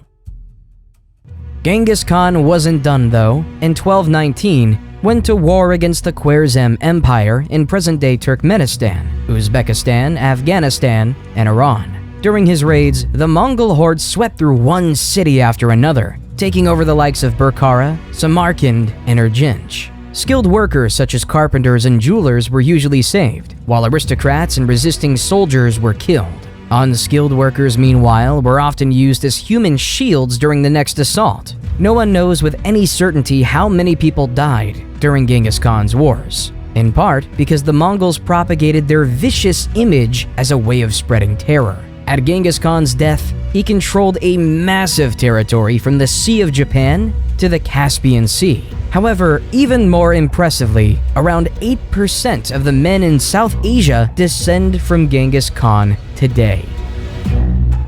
In 1228, Emperor Frederick II of the Holy Roman Empire tried to conquer the Holy Land, but failed, ending the Sixth Crusade. Of course, the Holy Roman Empire couldn't be the only one crusading. King Louis IX of France in 1248 decided to start the Seventh Crusade to retake Jerusalem, but he was taken prisoner by the Muslims and forced to pay a hefty ransom as he retreated. However, that didn't deter King Louis IX, because in 1270 he was at it again, trying to free Jerusalem from the grips of Muslim rule, but this time he died of dysentery. Once King Louis IX died, his troops retreated, creating the eighth and final time there was a crusade. In England, though, in 1295, England was making a diplomatic headway. In a letter summoning Parliament, King Edward I wrote, "Since a most righteous law of the emperors ordains that what touches all should be approved by all, so it appears that common dangers should be met by remedies agreed upon in common. As King Edward, I would then request 1/10 of the incomes of nobles and 1/11 of the income of knights," creating one of the first parliaments we would see in the New Age. While down in Africa, a leader of extravagant wealth, Mansa Musa, was gaining power. On his famous Hajj, a religious Muslim pilgrimage to Mecca that every Muslim should make at least once in his life, Mansa Musa, with his caravan of camels and an army of scholars, gave vast amounts of gold to any poor person he saw, hence crashing all of the economies in northern Africa due to the inflation of gold. When Mansa Musa returned to Mali, he made it his life purpose to make Timbuktu the Muslim capital of knowledge. So Mansa Musa invested heavily in building the University of Sankore. Various Islamic faith scholars quickly made their way to Sankore to study Islamic theology, law, and literature with over 1 million manuscripts. Mansa Musa was also a very religious man with a policy that he commissioned a new mosque every Friday. However, sadly though, only the Djingarabur Mosque in Timbuktu stood the test of time. In the Americas though, another built on riches was being created. As Aztec legend has it, the god Huitzilopochtli directed them to build where they saw an eagle perched on a cactus, eating a snake. When they saw this exact scene on an island located in what was once Lake Texcoco, they interpreted it as a sign from their god, and founded Tenochtitlan on that island. As time passed, Tenochtitlan started to build impressive temples such as the Great Temple. The Great Temple comprised of two main structures, dedicated to the gods Huitzilopochtli and Tlaloc. The city itself was most fascinating. It was designed with a complex system of canals and causeways to help control flooding and facilitate transport across the city, while they started to farm on floating gardens known as chinampas on the shallow waters of Lake Texcoco, which were used to grow crops such as maize, beans, and squash. As Mali and the Aztecs were building their cities, England and France were in war for 100 years. The origins of the conflict lay with the status of the Duchy of Guyenne. In basic capitalistic terms, this was owned by the British Crown. However, the land itself was in France. The second reason was that the last direct descendant of Charlemagne, King Charles IV, died in 1328. So the next closest relative was Edward III, the King of England. So King Edward III claimed the rule of France in 1337, which was not liked by the French people. As the petty, erratic 100 Years' War raged on, the people of the world had to face a pandemic like no other, the bubonic plague. As the Italian poet Giovanni Boccaccio wrote, at the beginning of the malady, certain swellings either on the groin or under the armpits waxed to the bigness of a common apple, others to the size of an egg, some more and some less, and these the vulgar named plague boils. Historians believe this pandemic was spread by rats traveling through ships across Europe and merchants throughout the Silk Road. No matter how this plague was produced, around 75 to 200 million people died. With the death of so many people, especially the poor, landowners and nobles were required to allow farmers to keep more of the product they farmed, leading to more workers' rights. In China, though, a group of rebels known as the Red Turbans revolted against the Mongol rulers of China. The Red Turbans were led by a man named Zhu Yanzhong, born into a poor peasant family. Zhu built a strong following among the rebel forces, and eventually emerged as their leader. In 1368, Zhu declared himself emperor and established the Ming Dynasty, marking the beginning of a new era in Chinese history.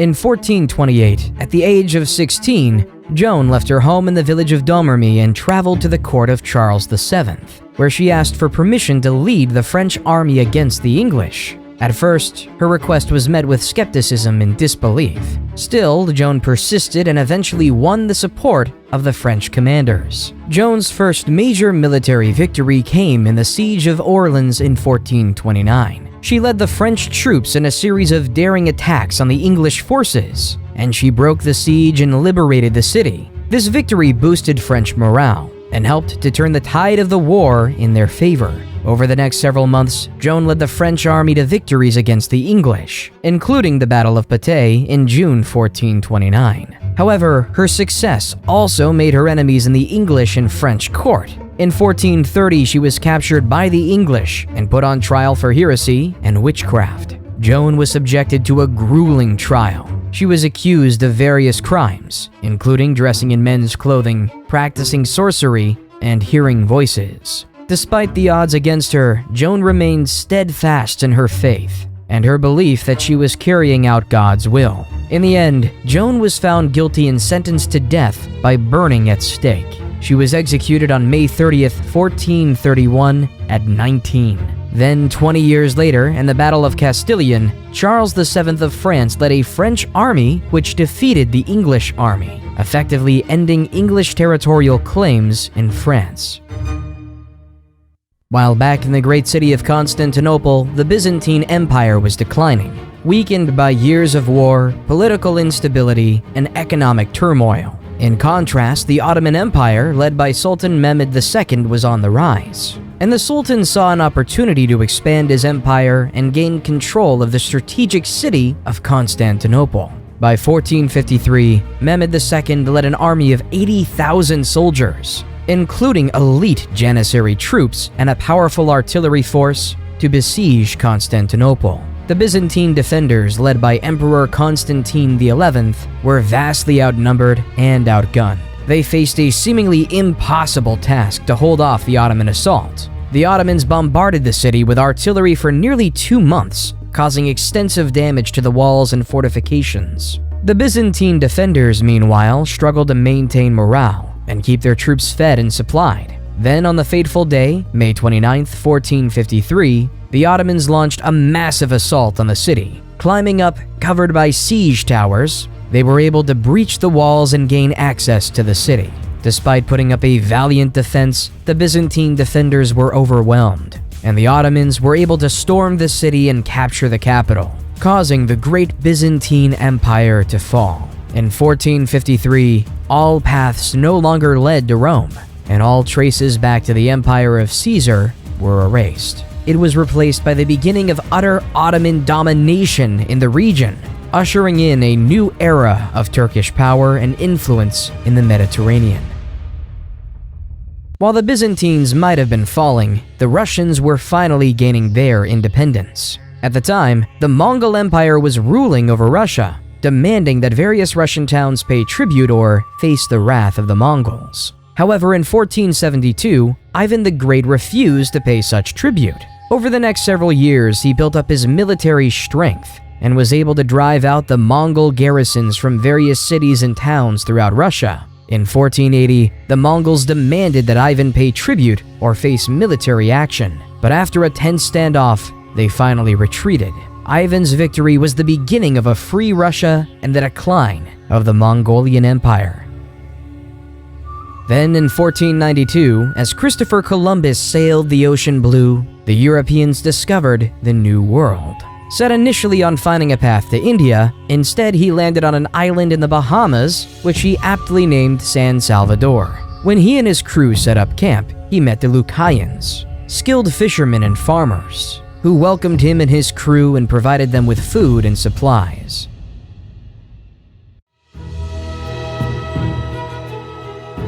While back in Europe, a golden age of culture was upon us. In 1503, Leonardo da Vinci painted the Mona Lisa. Da Vinci's biographer, Walter Isaacson, says, "The Mona Lisa, to me, is the greatest emotional painting ever done. The way the smile flickers makes it a work of art and science because Leonardo understood optics, the muscles of the lips, and how light strikes the eye. All of it goes into making the Mona Lisa's smile so mysterious and elusive." In 1504, Michelangelo sculpted David. Michelangelo would say, "In every block of marble, I see a statue as plain as though it stood before me, shaped in perfect in attitude and action. I have only to hew away the rough walls that imprison the lovely apparition to reveal it to the other eyes as mine see it." While in 1506, Michelangelo was painting the magnificent painting of the Sistine Chapel. While in the political world, Niccolo Machiavelli is one of, if not the most influential, pieces of literature we have today. The Prince is a political manifesto that comments on the past civilizations we've heard about in this video. Machiavelli writes, "It is much safer to be feared than loved, because love is preserved by the link of obligation, which, owing to the baseness of men, is broken at every opportunity for their advantage. But fear preserves you by a dread of punishment which never fails." Think about the ordinary farmer. Think about the man who spends generations of their life farming, giving heavy taxes to a noble lord for doing nothing except protecting them. Why won't the farmers rebel? It's because they're afraid of what would happen without their leaders. Without the elites, the Huns or the Mongols can come to your farm and destroy you on their own. So you live in fear as to what might happen to you, leaving you to give your wheat to said leader.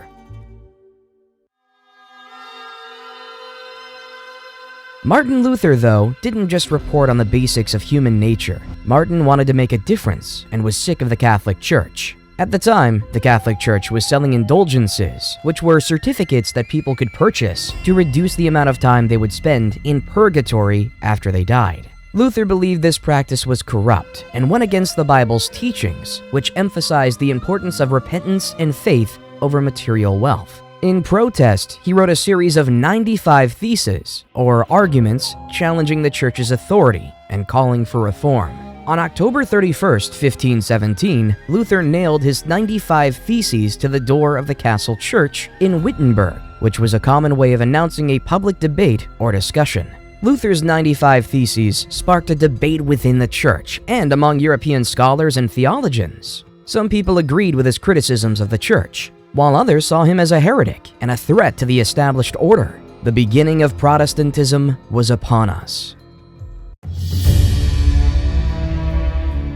In 1519, though, the Spanish conquistadors, under the leadership of Hernan Cortés, arrived on the Aztec shores. They were greeted by the Aztecs, who gave gifts of gold and silver of incredible wealth to the Spanish, as they believed that the Spaniards were emissaries of the god Quetzalcoatl. However, Cortés soon revealed his true intentions: to conquer the Aztec Empire and claim its wealth for Spain.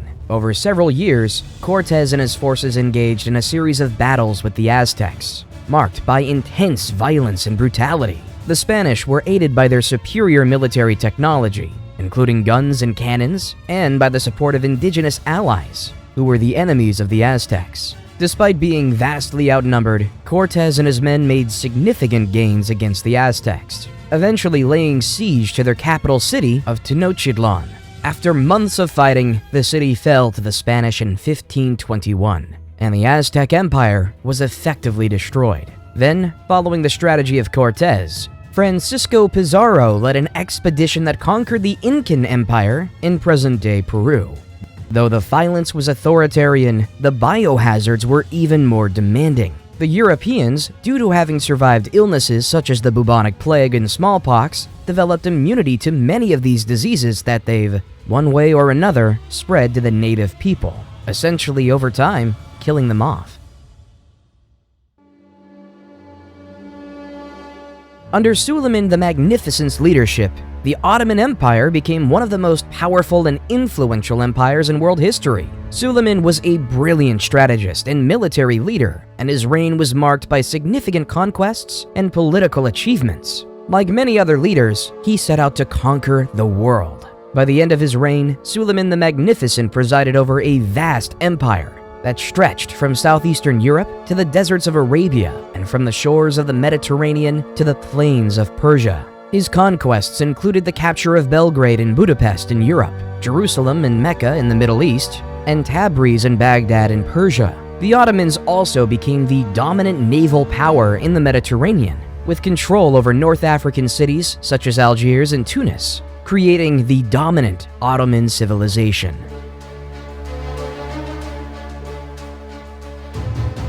But yet, all things fall when one is in love. And the murder-happy King Henry had fallen in love with Anne Boleyn and was desperate to marry her. However, Catherine of Aragon was still alive, and the Catholic Church did not recognize divorce. Henry's solution was to break away from the Catholic Church and established the Church of England, with himself as the head. In 1534, Henry passed the Act of Supremacy, which declared that the king, not the Pope, was the supreme head of the Church of England, leaving the Catholic Church to be angry and excommunicate Henry VII, leaving a schism between the Church of England and the Catholic Church even today. Ivan the Terrible is now the ruler of Russia. In the early years of his reign, Ivan enjoyed significant success, launching military campaigns against neighboring kingdoms and expanding Russia's borders. He also oversaw the construction of magnificent public works, including St. Basil's Cathedral in Moscow. However, as Ivan grew older, he became increasingly paranoid and erratic. He launched a series of brutal purges and executions, targeting anyone he perceived as threatening his power. He also had a volatile temper, lashing out at advisors and nobles who dared to question his decisions. In 1560, Ivan suffered a devastating personal loss when his beloved wife Anastasia died. This event seems to have triggered a significant psychological breakdown, and Ivan became increasingly unstable and violent. He launched a series of bloody campaigns against his own people, including the notorious Oprichnina, a campaign of terror and repression that killed thousands of Russians and destroyed countless homes and families, truly deserving of the name terrible. While Russia was going through that, England was on the rise with the start of the English Renaissance under the leadership of Queen Elizabeth I. Elizabethan playwrights dominated the scene, creating written words that were poetic in language and poignant in meaning. They've even written plays about people we've already talked about. William Shakespeare wrote many plays, including Histories, Julius Caesar, which was about the assassination of Julius Caesar, King John, which was about the 100 Years' War, and Henry VII was a play about showing human needs to gain power. Other notable playwrights who filled the scene were Christopher Marlowe, Ben Jonson, and John Webster.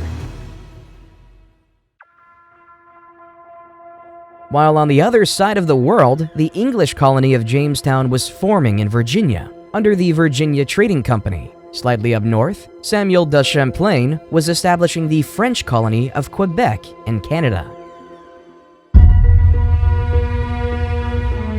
While back in the Old World, they were having a new era of fighting, the 30 Years' War. This time, it was between the Protestants and the Catholics. It began in 1618 when the Holy Roman Emperor attempted to impose Catholicism on the Protestant population of Bohemia. The Bohemians rebelled, and soon the conflict spread throughout the region. Over the next 30 years, armies marched and countermarched across Europe, leaving a trail of destruction and devastation. The war was characterized by brutal sieges, bloody battles, and atrocities committed by both sides. At its height, the war involved most of the major powers of Europe, including France, Spain, Sweden, and the Holy Roman Empire.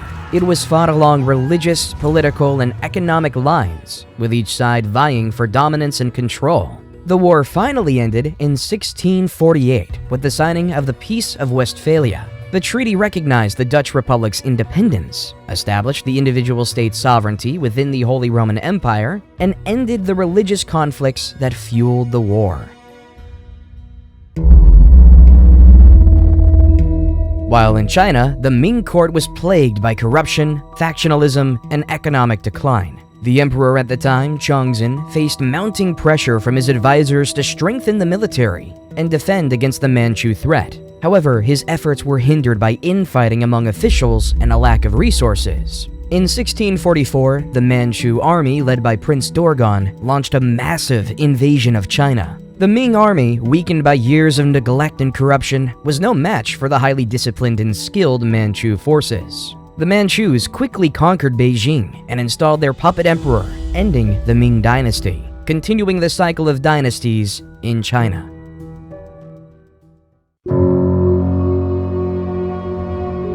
While in Spain, King Charles II died without having any heirs, creating a real political crisis of who should be the leader. King Louis XIV of France supported his grandson, Philip, as the rightful heir to the Spanish throne, hoping to secure French influence over Spain and its territories. On the other hand, Emperor Leopold I of Austria supported the candidacy of Archduke Charles, a member of the Habsburg dynasty, who was seen as a potential ally against French expansionism. The conflict soon escalated into a major war, with many European powers taking sides and forming alliances. The principal belligerents were France and Spain against a coalition of Austria, Great Britain, the Dutch Republic, Portugal, and several other minor powers. The war ended with the Treaty of Utrecht in 1713, which recognized Philip as King of Spain, but required him to renounce any claims to the French throne and cede some territories to Great Britain and Austria.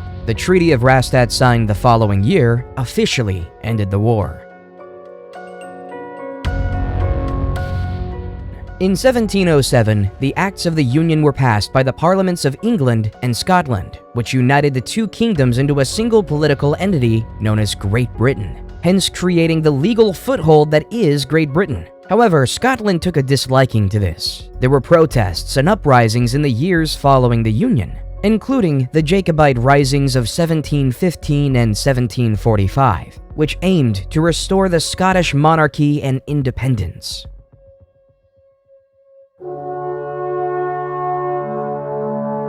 Then, on July 4th, 1776, a group of American patriots stood in a room in Philadelphia, signing a document that would say the words, "We hold these truths to be self-evident, that all men are created equal, that they are endowed by their Creator with certain unalienable rights, that among these are life, liberty, and the pursuit of happiness." War in the Americas was on. But back in Europe, the tone was quite different. Adam Smith published the famous book, The Wealth of Nations, The Foundations of Laissez-faire Economics, which essentially says the market would balance itself out over time. In Austria, Mozart was performing his magnum opus, the Hafner Serenade. Mozart's Hafner Serenade is a charming and elegant work featuring courtly dance music and light lyrical melodies. Its graceful melodies, subtle harmonies, and elegant instrumental writing characterize it. As the war continued, King George III sent his armies of the masses over to America. Though the colonists had little military training, their knowledge of the terrain and guerrilla tactics made them nearly invisible.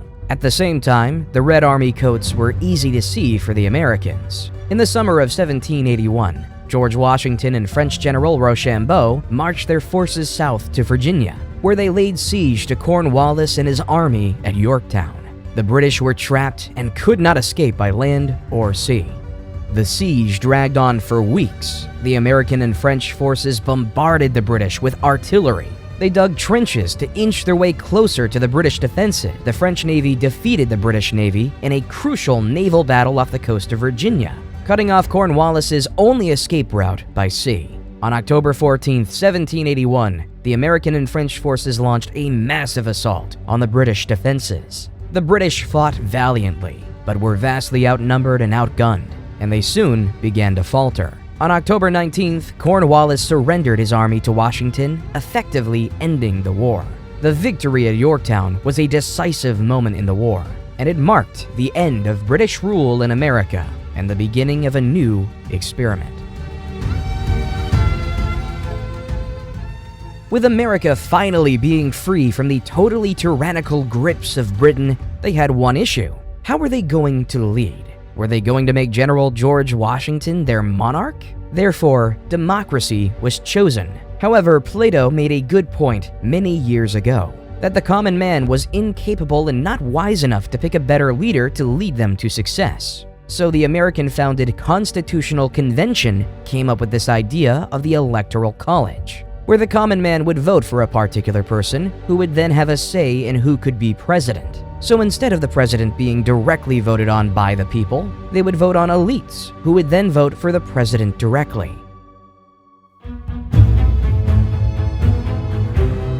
The French then noticed how well the American Revolution went. At the time, the French were ruled by King Louis XVI and his wife, Queen Marie Antoinette. As Queen Marie Antoinette told the peasants, "Let them eat cake," the people of France got together.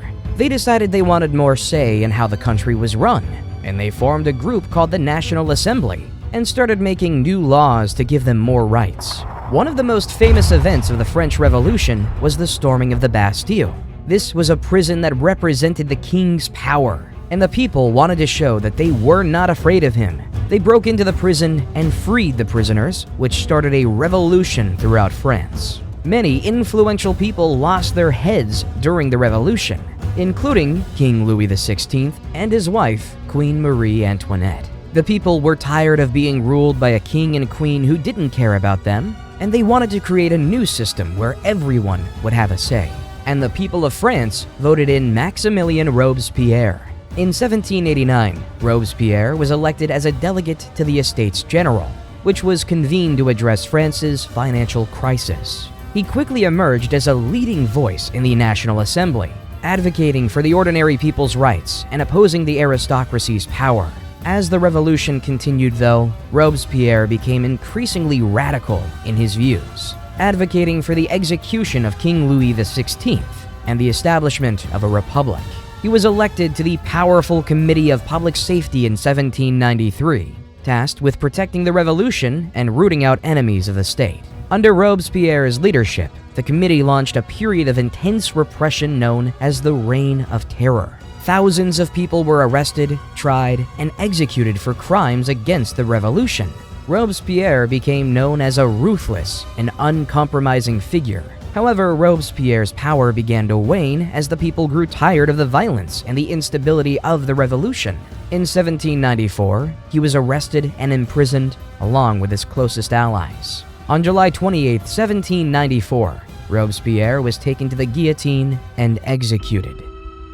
The execution marked the end of the Reign of Terror and democracy for now in France. Instead, they moved to a directory. A directory is a government led by a 5-member executive council, known as the Directory, which was chosen by the Council of Elders. This legislative body was also part of the new government. The Directory was meant to serve as a moderating force, balancing the interests of the various factions that had emerged during the revolution. However, the Directory concept wasn't successful as well. So General Napoleon Bonaparte decided to overthrow the government and begin his conquests to take over the world. So off Napoleon went to conquer much of Europe. In 1805, Napoleon defeated a combined Austro-Russian army at the Battle of Austerlitz, solidifying his position as one of Europe's most powerful leaders. He then conquered much of the continent, including Spain, Portugal, and the Netherlands. In 1812, Napoleon invaded Russia with a massive army. Still, the campaign proved disastrous, and his forces were decimated by the harsh Russian winter. The defeat marked the beginning of Napoleon's downfall. In 1814, the European powers allied against Napoleon and invaded France, forcing him to abdicate his throne and go into exile on the island of Elba. However, he returned to France in 1815 in what became known as the 100 Days, and briefly regained power before being defeated by the British and Prussian armies at the Battle of Waterloo. While back in the Americas, Simón Bolívar was on his military campaigns to free Latin American countries from the grasp of the Spanish colonial rule. Bolívar began his military campaigns in Venezuela in 1810. Where he led a successful uprising against the Spanish colonial authorities. He then moved on to Colombia, where he won a series of important victories against the Spanish, including the Battle of Boyacá in 1819, which secured the independence of Colombia. Bolívar then turned his attention to Ecuador and Peru, where he won a series of decisive battles that helped secure both countries' independence. He captured the city of Lima in 1824, effectively ending Spanish control of Peru. Bolívar's final military campaign was in Bolivia, where he led the fight for independence against the Spanish in 1825. Bolivia was named in honor of Bolívar, who played a critical role in its liberation. In 1848, two men had an idea that would spark debate worldwide. Karl Marx and Friedrich Engels wrote the book called The Communist Manifesto, which is a book about the idea of communism, where instead of a capitalistic system, where the nobles or bourgeois own everything and the workers and proletariats work for slave wages, instead, what if the proletariats owned the means of production and all worked together? As Marx and Engels would write, let the ruling classes tremble at a communistic revolution. The proletarians would have nothing to lose but their chains, and they have, and they'd to win. They would also write, the need for a constantly expanding market for its products chases the bourgeoisie over the whole surface of the globe.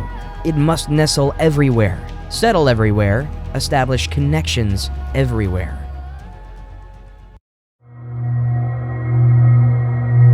Right after the writing of the Communist Manifesto began a period in Europe known as the Scramble for Africa. It all began in the 1870s when European countries began to explore the interior of Africa, looking for new territories to claim and resources to exploit. At first, the European powers were cautious, sending explorers and missionaries into Africa to establish trade networks and alliances with local leaders. However, as competition increased, the European powers became more aggressive in their tactics. They used military force to establish colonies and protectorates, and they engaged in diplomatic maneuvering and propaganda campaigns to gain the support of local populations. One of the most ruthless tactics the European powers used was dividing Africa into artificial borders. and creating new ethnic and linguistic divisions. This created tensions and conflicts between different African groups, which the Europeans used to their advantage, creating a European stronghold over the continent of Africa to increase their profits. The scramble for Africa came to an end as a result of several factors,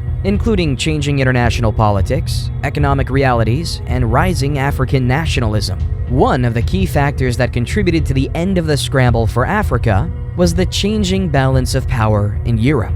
By the early 20th century, European powers were increasingly focused on competition with each other, particularly in Europe itself, and were less interested in acquiring new colonies in Africa. This was due in part to the growing tensions between European powers that would eventually lead to the outbreak of World War I in 1914. Because on June 28, 1914, a shot was heard around the world with the assassination of Archduke Franz Ferdinand. Franz Ferdinand was the heir to the throne of Austria-Hungary, and his assassination by a Serbian nationalist named Gavrilo Princip sparked a diplomatic crisis that quickly escalated into a global conflict. In the aftermath of the assassination, Austria-Hungary declared war on Serbia, triggering a complex web of alliances and treaties that drew other countries into the conflict. Germany, an ally of Austria-Hungary, declared war on Russia and France, while Great Britain, which had a treaty with Belgium, declared war on Germany. Within weeks, most of Europe was embroiled in a brutal and devastating conflict. In November 1918, after 4 years of brutal fighting, the Allied powers and the Central Powers agreed to an armistice, effectively bringing an end to the war and the demise of the Ottoman Empire. On November 11th, the armistice went into effect, and the guns fell silent across Europe.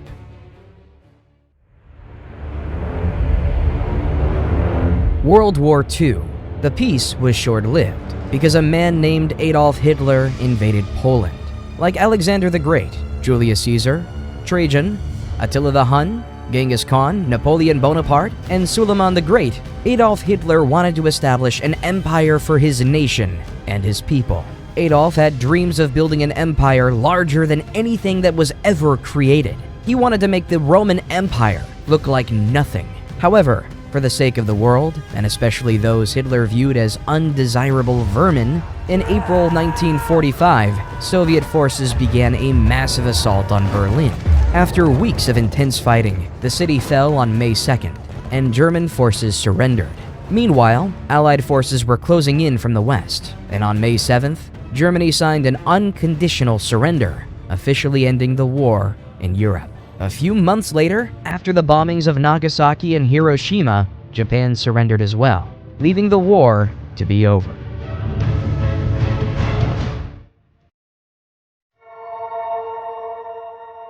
From World War II on, the world has faced a technological revolution. With Alan Turing's invention of the computer during the war, the world became global. For 50 years, America and the Soviet Union were at war, despite the fact that they were on two totally different continents. In 1969, Neil Armstrong landed on the moon, saying, "That's one small step for man, one giant leap for mankind." As the years on the world has become increasingly smaller, computers have become more affordable. Cell phones changed the way we communicated with one another. Let's go back to the story of a man named Gilgamesh on his quest for immortality. At the end of the poem, Gilgamesh realizes, life, which you look for, you will never find. For when gods created man, they let death be his share, and life withheld in their own hands. The history of human civilizations is an incomplete book, constantly being updated. Some things will never change. However, humans will always die. Empires will always rise and fall. The masses will always clamor towards safety.